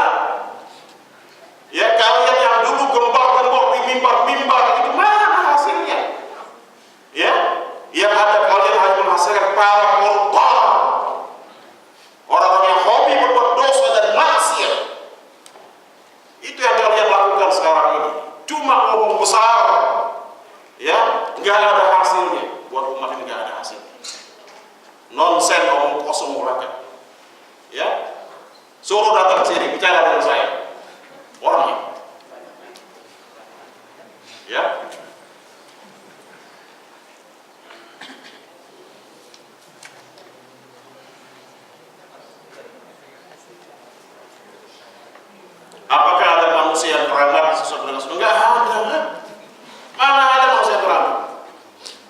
Ya, bohong. Dia punya kekuatan, kemampuan bisa menghidupkan mati. Bohong. Kita ini suka pada kebohongan. Masyarakat kita ini masya Allah, zaman udah modern katanya, tapi sama klinik-klinik nomor 1 hobi. Ya kan? Sama yang namanya klinik itu nomor 1, nomor wahid. Na'udzubillah. Ya, dulu katanya di batu tulis itu ada harta karun yang bisa melunasi hutang-hutang Indonesia. Yang melontarkan profesor doktor. Na'udzubillah. Hah? Digali, nggak ada bohong. Ya, situs batu tulis digali-gali nggak ada. Kenapa? Karena katanya ada bisikan gaib yang ngomong. Setan yang ngomong. Ya itu bayangkan, profesor doktor ngomongnya nggak ilmiah. Ya, orang yang namanya duduk di bangku kuliah itu udah sampai strata tinggi, S3. Itu harusnya ilmiah, rasional. Ya. Kenapa ngomong begitu? Karena memang ini konsumsi masyarakat yang paling gampang diterima oleh mereka. Ya, memang masyarakatnya masih hobi begitu. Percaya semua, Megawati aja percaya. Ya, sampai disuruh bongkar tuh situs batu tulis. Kayaknya memang iya. Ya, nggak ada apa-apanya. Na'udzubillah. Dulu katanya ada harta Soekarno apa di mana gitu. Ya begitu juga sama. Di satu tempat bisa menyelesaikan hutang-hutang Indonesia. Nggak ada, bohong semua. Ya, jadi bangsa kita ini memang itulah hobinya klinik. Susah. Di mana-mana di negeri kita ini klinik ada. Setiap tempat, setiap daerah. Ya. Makanya ini adalah PR yang besar buat kita. Bagaimana kita berusaha untuk memberangus segala bentuk kesyirikan itu yang sekarang ini justru dilestarikan. Ya, dijadikan cagar budaya, tempat wisata, segala macam. Pagarnya bagus. Ada yang berkata Kiai Habaib itu wafatnya sedang sholat, padahal dia itu sedang senang. Maksudnya apa? Padahal dia senang maulid tahlilan, belum tentu orang salafi wafatnya sedang sholat. Ya Allah akan disawab. Ya, umur itu di tangan Allah Subhanahu Wa Taala yang tentukan. Ya, kita nggak bisa menentukan, nggak bisa memastikan diri kita seperti apa. Ya, Rasul mengatakan innamal a'malu bil khawatim, amal itu dinilai di akhir hayat seseorang, ada yang husnul khatimah, ada yang su'ul khatimah. Yang menilai itu yang nonton bukan kita. Ya, yang mengevaluasi itu bukan kita, siapa? Allah Subhanahu wa Ta'ala. Ya, manusia penilaian itu relatif, kadang-kadang salah, kadang-kadang benar. Ya, hanya berdasarkan asumsi-asumsi saja, dugaan-dugaan saja. Kadang-kadang iya, kadang-kadang tidak. Ya, tapi kalau kita berdasarkan syariat ada. Ya, ada ketentuan-ketentuannya. Orang yang husnul khatimah ketentuannya begini-gini. Orang yang husnul khatimah begini-gini. Semuanya ada semua. Ya. Dan sekali lagi kita tidak mengetahui secara pasti bagaimana akhir kehidupan seseorang. Ya, nggak bisa juga mentayin orang itu matinya su'ul khatimah atau mentayin atau matinya su'ul khatimah. Allah a'lam. Bagaimana hukumnya sholat gaib untuk tetangga yang teman yang meninggal dunia di lain kota? Gini akhi, sholat gaib itu dilakukan kalau di sana ada orang sholat. Kita lihat hukum sholat jenazah itu apa? Fardu kifayah. Fardu kifayah apa? Kalau sudah ada yang sholat, yang lain enggak terkena kewajiban, gugur kewajibannya. Ya. Sekarang misalnya ada Pak Ahmad misalnya pergi umroh atau pergi haji. Qaddar masya fa'ala di Mekah dia wafat. Disolatkan di Masjidil Haram. Antum tahu nggak berapa banyak yang sholat Masjidil Haram itu? Ya. Dapat kabar lah keluarganya di sini ngumpulkan jamaah sholat gaib. Mau apa sholat gaib lagi? Yang di sana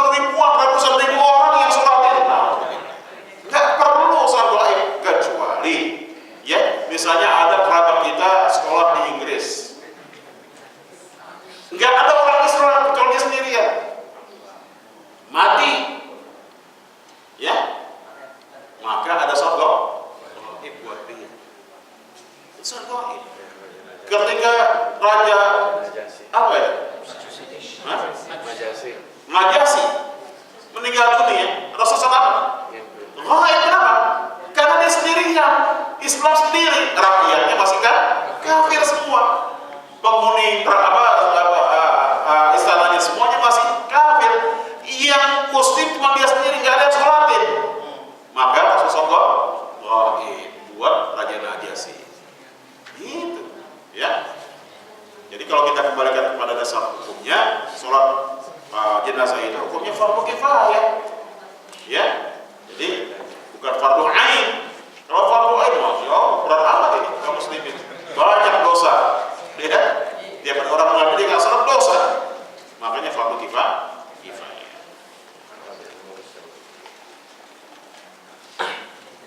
Dikala Anda pulang kampung, apakah termasuk munafik? Apakah termasuk musafir? Dan seandainya musafir, bolehkah sholatnya dikosongkan sampai berapa kali maksudnya? Selama kita safar, kita adalah terkena hukum sebagai musafir. Ya, musafir itu diperbolehkan jamak dan qasar waktu sholatnya. Secara hukum asal seperti ini. Seorang musafir itu apakah dia masih dalam perjalanan atau sudah sampai di tempatnya sana, misalnya dari sini ke Makassar, ya, dia pergi ke Makassar, bertempat tinggal di Depok, mungkin di Depok, pergi ke Makassar, di Makassar apa dia? Musafir, bukan cuma dalam perjalanan ke sana, pesawat saja.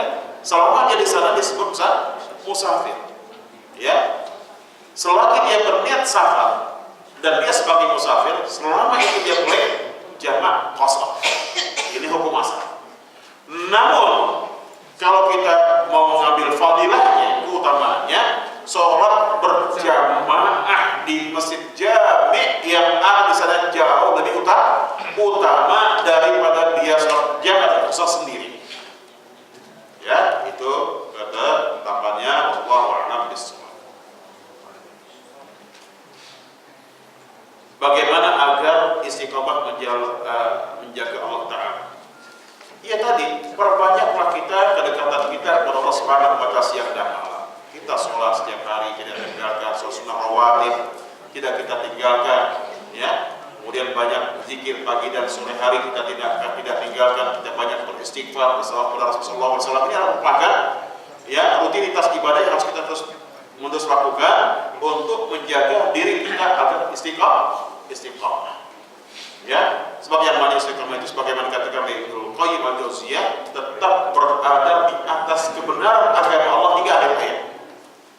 Ya, tetap berada di atas kebenaran Allah, itu Quran dan Sunnah hingga akhir hayat kita. Ya, jangan karena bisikan syaitan, bisikan teman-teman, ajakan teman-teman kita akhirnya orang bilang futur, ya. Kita tidak mau lagi mengaji, tidak mau lagi menjalankan Quran dan Sunnah, namanya tidak istiqomah. Seperti itu. Ya, walaupun berbagai macam ujian dan cobaan menerpa hidup kita, menerpa agama kita, akidah kita tetap istiqomah. Ya, gitu. Allah. Dan orang yang istiqomah itu nikmat.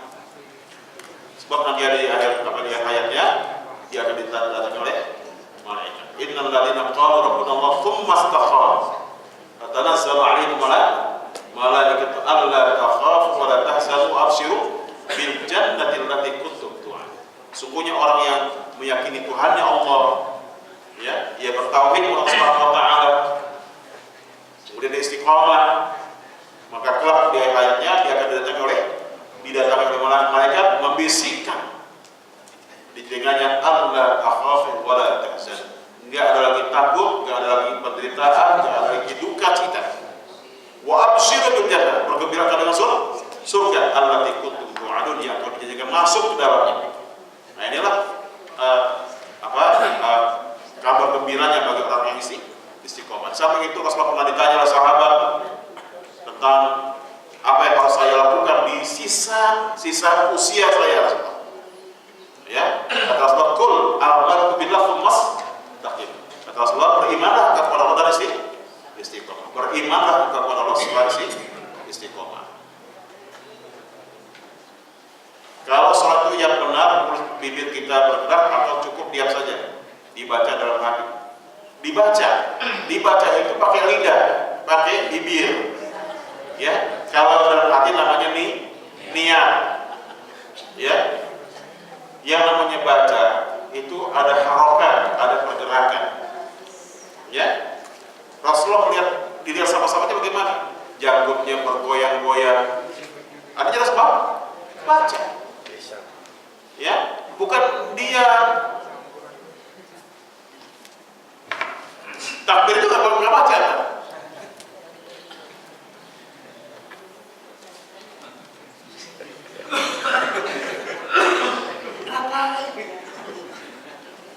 Baca. Bismillahirrahmanirrahim. Alhamdulillah. Bergerak dibaca. Ya, bukan dalam hati dibaca. Bacanya kita sendiri yang dengar. Ya, jangan perdengarkan kepada orang di kiri kanan kita. Kita sendiri saja yang dengar. Bisa kan? Bisa kan?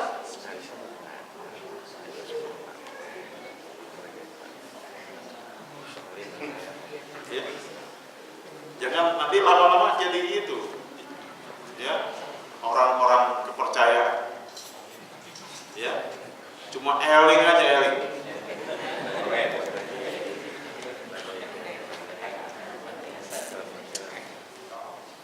Apakah betul mazhab Hambali membolehkan nazar Ahmad lihat kepalanya tanpa khimar? Asalnya taruh dulu atau nazar dahulu? Iya, nazar itu artinya melihat. Ya. Wallahu a'lam bishawab. Jika ada keterangan mazhab dari Imam Ahmad bin Hambal yang membolehkan nazar Ahmad lihat kepalanya. Ya. Secara umum rambut wanita itulah apa? Adalah auratnya, dan aurat itu tidak boleh dilihat oleh siapapun, orang-orang yang bukan mahramnya. Ya, karena aurat itu proses orang untuk menuju kepada pernikahan. Ya, bagaimana jika seandainya dia nazar, dia melihat kemudian dia tidak jadi? Ya, misalnya rambutnya banyak kutunya misalnya.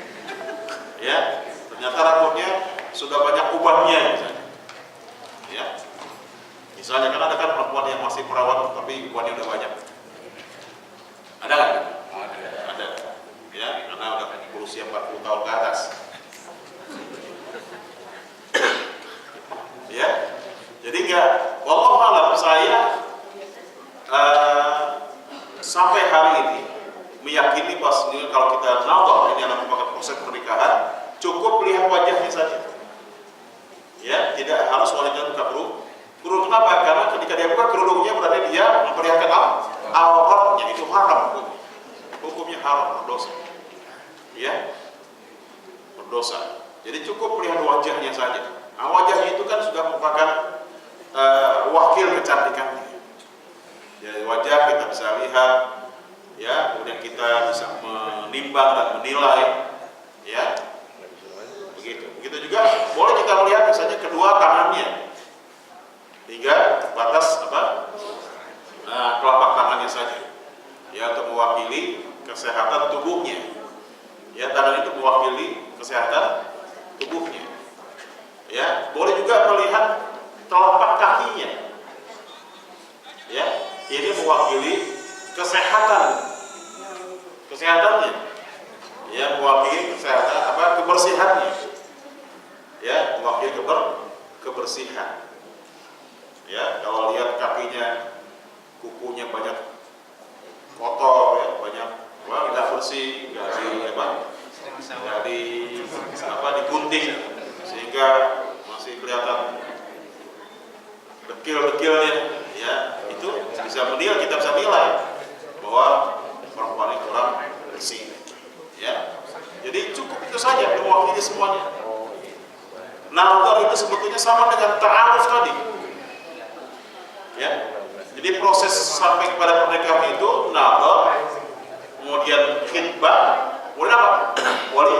Wali akad nikah.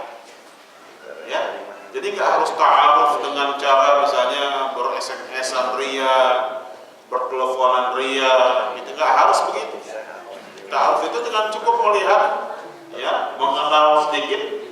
Kan sebelumnya kita sudah berinformasi tentang akhwat ini, aktivitasnya apa, ya, mungkin ada kegiatan-kegiatan apa, apakah dia masih sekolah atau sedang kuliah, atau mungkin dia sudah bekerja atau macam-macam, ya. Kita bisa dapat informasi dari orang yang dekat dengan dia, apakah orang tuanya, kakaknya atau adiknya atau teman dekatnya, ya, tentang misalnya kulitnya warnanya apa hitam, apa sawo matang, apa putih, apa kuning langsat, ya. Kita bisa dapat informasi tentang macam-macam dari keluarga yang dekat dengan dia, ya. Jadi ini merupakan ta'aruf namanya, ya, sebelum kita nazar kepadanya.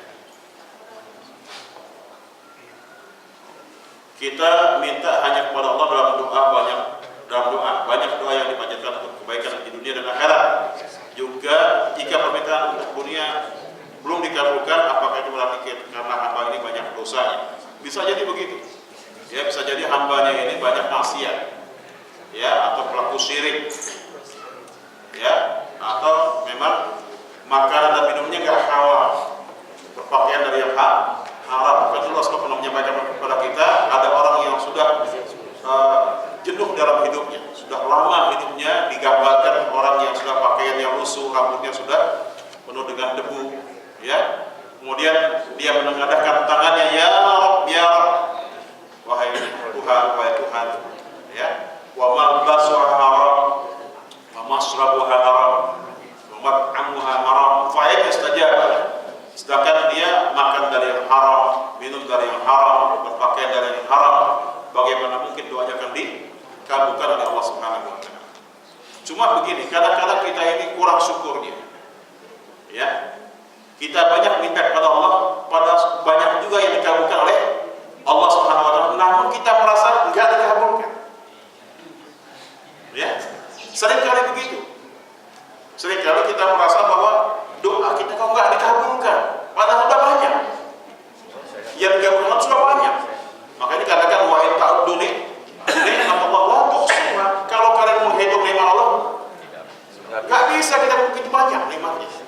Jadi sebetulnya kita minta itu sudah banyak dikabulkan Allah Subhanahu wa taala, namun karena kurang syukurnya kita sering mengatakan Allah enggak kabulkan doa saya. Ya. Kalau misalnya kita berdoa, ya Allah, aku pengen istri yang kedua, ya Allah, misalnya, enggak Allah kabulkan, ya udah cukupkan dengan yang satu. Mereka tidak sudah dikabulkan Allah Subhanahu wa taala satu itu. Udah anak udah diberikan juga, ya Allah berikan saya isi, ya, agar saya bisa macam-macam, udah kesenangan, sebagai mama udah nggak suka lagi, udah benci sama dia, Allah, ya. Jadi nggak syukur namanya, kurang syukurnya, ya. Bagaimana agar pasangan hidup kita bisa merasakan manisnya iman seperti hal yang kita rasakan? Ya, ajak sama-sama. Fastabiqul khairat, berlomba-lomba dalam kebaikan. Ya, ta'awun 'alal birri wat taqwa, bekerja sama dalam hal kebaikan dan takwa. Ya, saling berbagi, saling memberikan nasihat, saling membimbing, mengajak bersama-sama. Ya, supaya kedua-duanya mendapatkan halawatul iman tersebut, manisnya iman tersebut, ya. Dan kita lakukan dengan penuh kesabaran. Jangan kita tergesa-gesa dalam hal ini, ya. Insyaallah mudah-mudahan dengan kita berdoa, banyak berdoa kepada Allah Subhanahu wa taala, pasangan hidup kita juga akan diberikan hal yang sama sebagaimana kita saat ini merasakannya. Apa yang harus kita lakukan ketika sedang sholat? Ya, ada anak kecil yang berlarian di depan saf, mencegahnya atau membiarkan dia dicegah, ya, karena masih bukan tempat bermain. Apalagi waktunya sholat. Waktu sholat kita ingatkan anak-anak tidak bermain-main, tidak ribut, tidak bergurau, tidak bercakap-cakap, tidak berbisik-bisik. Kita ingatkan, sebagai imam kita ingatkan anak-anak ini harus dibiasakan setiap hari, ya, karena anak-anak itu silih berganti datangnya. Hari ini kita ingatkan yang ini, besok datang yang baru lagi, ya, ribut lagi, kita ingatkan. Jadi setiap sholat, setiap waktu sholat, imam sebelum memulai melaksanakan sholat, dia ingatkan kepada jamaahnya yang membawa anak-anak agar menjaga anaknya. Ya, makanya membawa anak ke masjid boleh, asal tidak mengganggu keusuhan orang sholat. Ya, makanya anak itu harus yang sudah memayyiz, sudah bisa membedakan. Ya, sudah tahu kalau diingatkan dia mau mengerti, harus begitu. Ya, jadi tidak dibiarkan anak-anaknya bermain-main, mengganggu orang yang sholat. Ya, itu harus dicegah, jangan dibiasakan dan jangan dibiarkan.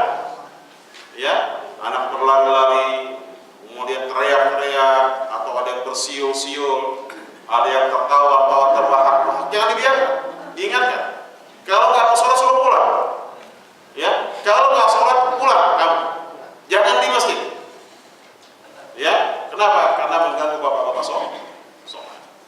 Ya, harus diingatkan seperti itu. Saya di masjid saya di sana di Cilok itu selalu saya ingatkan setiap kali sholat. Ya, sehingga begitu takbiratul ihram, cep, nggak ada lagi yang bisik-bisik, yang tertawa-tawa, yang ngobrol apa lagi, yang ya bercanda, nggak ada lagi. Ya, anak-anak juga begitu. Antum kalau datang ke masjid saya Imam Syafi'i, kita punya murid sampai 500 orang. Ya, dari mulai TK, SD, SMP sekarang. Setengah jam sebelum sholat, ya, karena kita kasih waktu setengah jam kalau zuhur itu untuk mereka murojaah. Setengah jam itu seperti suara bising. Ya, suara di pojok-pojok bising semuanya. Kenapa? Karena mereka murojaah baca Quran. Semua anak-anak itu baca Quran. Ya, ada yang menghafal, ada yang membaca. Ya. Di sekolah kita sudah ada anak yang hafal 15 juz Al-Quran. Alhamdulillah. Jadi ketika qomat Allah Akbar, semuanya meletakkan Quran mereka di tempat-tempat yang telah disiapkan. Ya, mereka berbaris mengatur safnya masing-masing. Mereka sudah tahu lurus apa. Ya, kita jadi imam, kita ingatkan kembali. Kita ingatkan kembali supaya meluruskan, merapatkan safnya. Kita ingatkan terus setiap hari. Ya. Begitu takbiratul ihram, tidak ada suara lagi. Dari anak kelas 1 SD sampai anak kelas 6 SD, tidak ada lagi yang bersuara. Ya, semuanya sholat. Harus didisiplinkan, itu persoalannya. Kalau nggak ada disiplin, nggak akan jadi benar. Ya, ibadahnya pun juga akan terus begitu sampai dia dewasa pun dia hobinya bercanda. Aku lihat di masjid-masjid itu, orang kalau dari kecilnya hobi bercanda, hobi bergurau, udah dewasa masih begitu juga. Ada sikut-sikutan. Ya kadang-kadang ditoel. Tadi sholat anak dewasa, ya, yang sudah balik usia SMP, SMA itu. Coba perhatikan, bahkan yang udah kuliah masih begitu. Kenapa? Karena terbiasa sejak kecilnya seperti itu, nggak didisiplinkan oleh para pendidiknya. Ya, orang tuanya pun juga melakukan pembiaran, nggak ada upaya. Nah, inilah yang harus dilakukan. Ya, jadi kalau ada yang main-main berlari-lari tempat kita cegah, kita tepis dengan tangan kita supaya mereka tidak bermain-main tempat kita yang sedang sholat.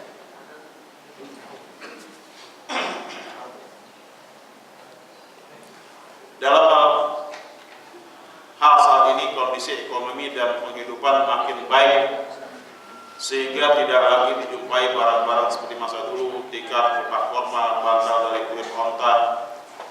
Ya, apa yang harus dicontohkan, yang lakukan untuk mencontohnya agar tidak disangka menyiksa diri. Ya, itulah resiko daripada perubahan zaman. Ya, perubahan zaman tentu secara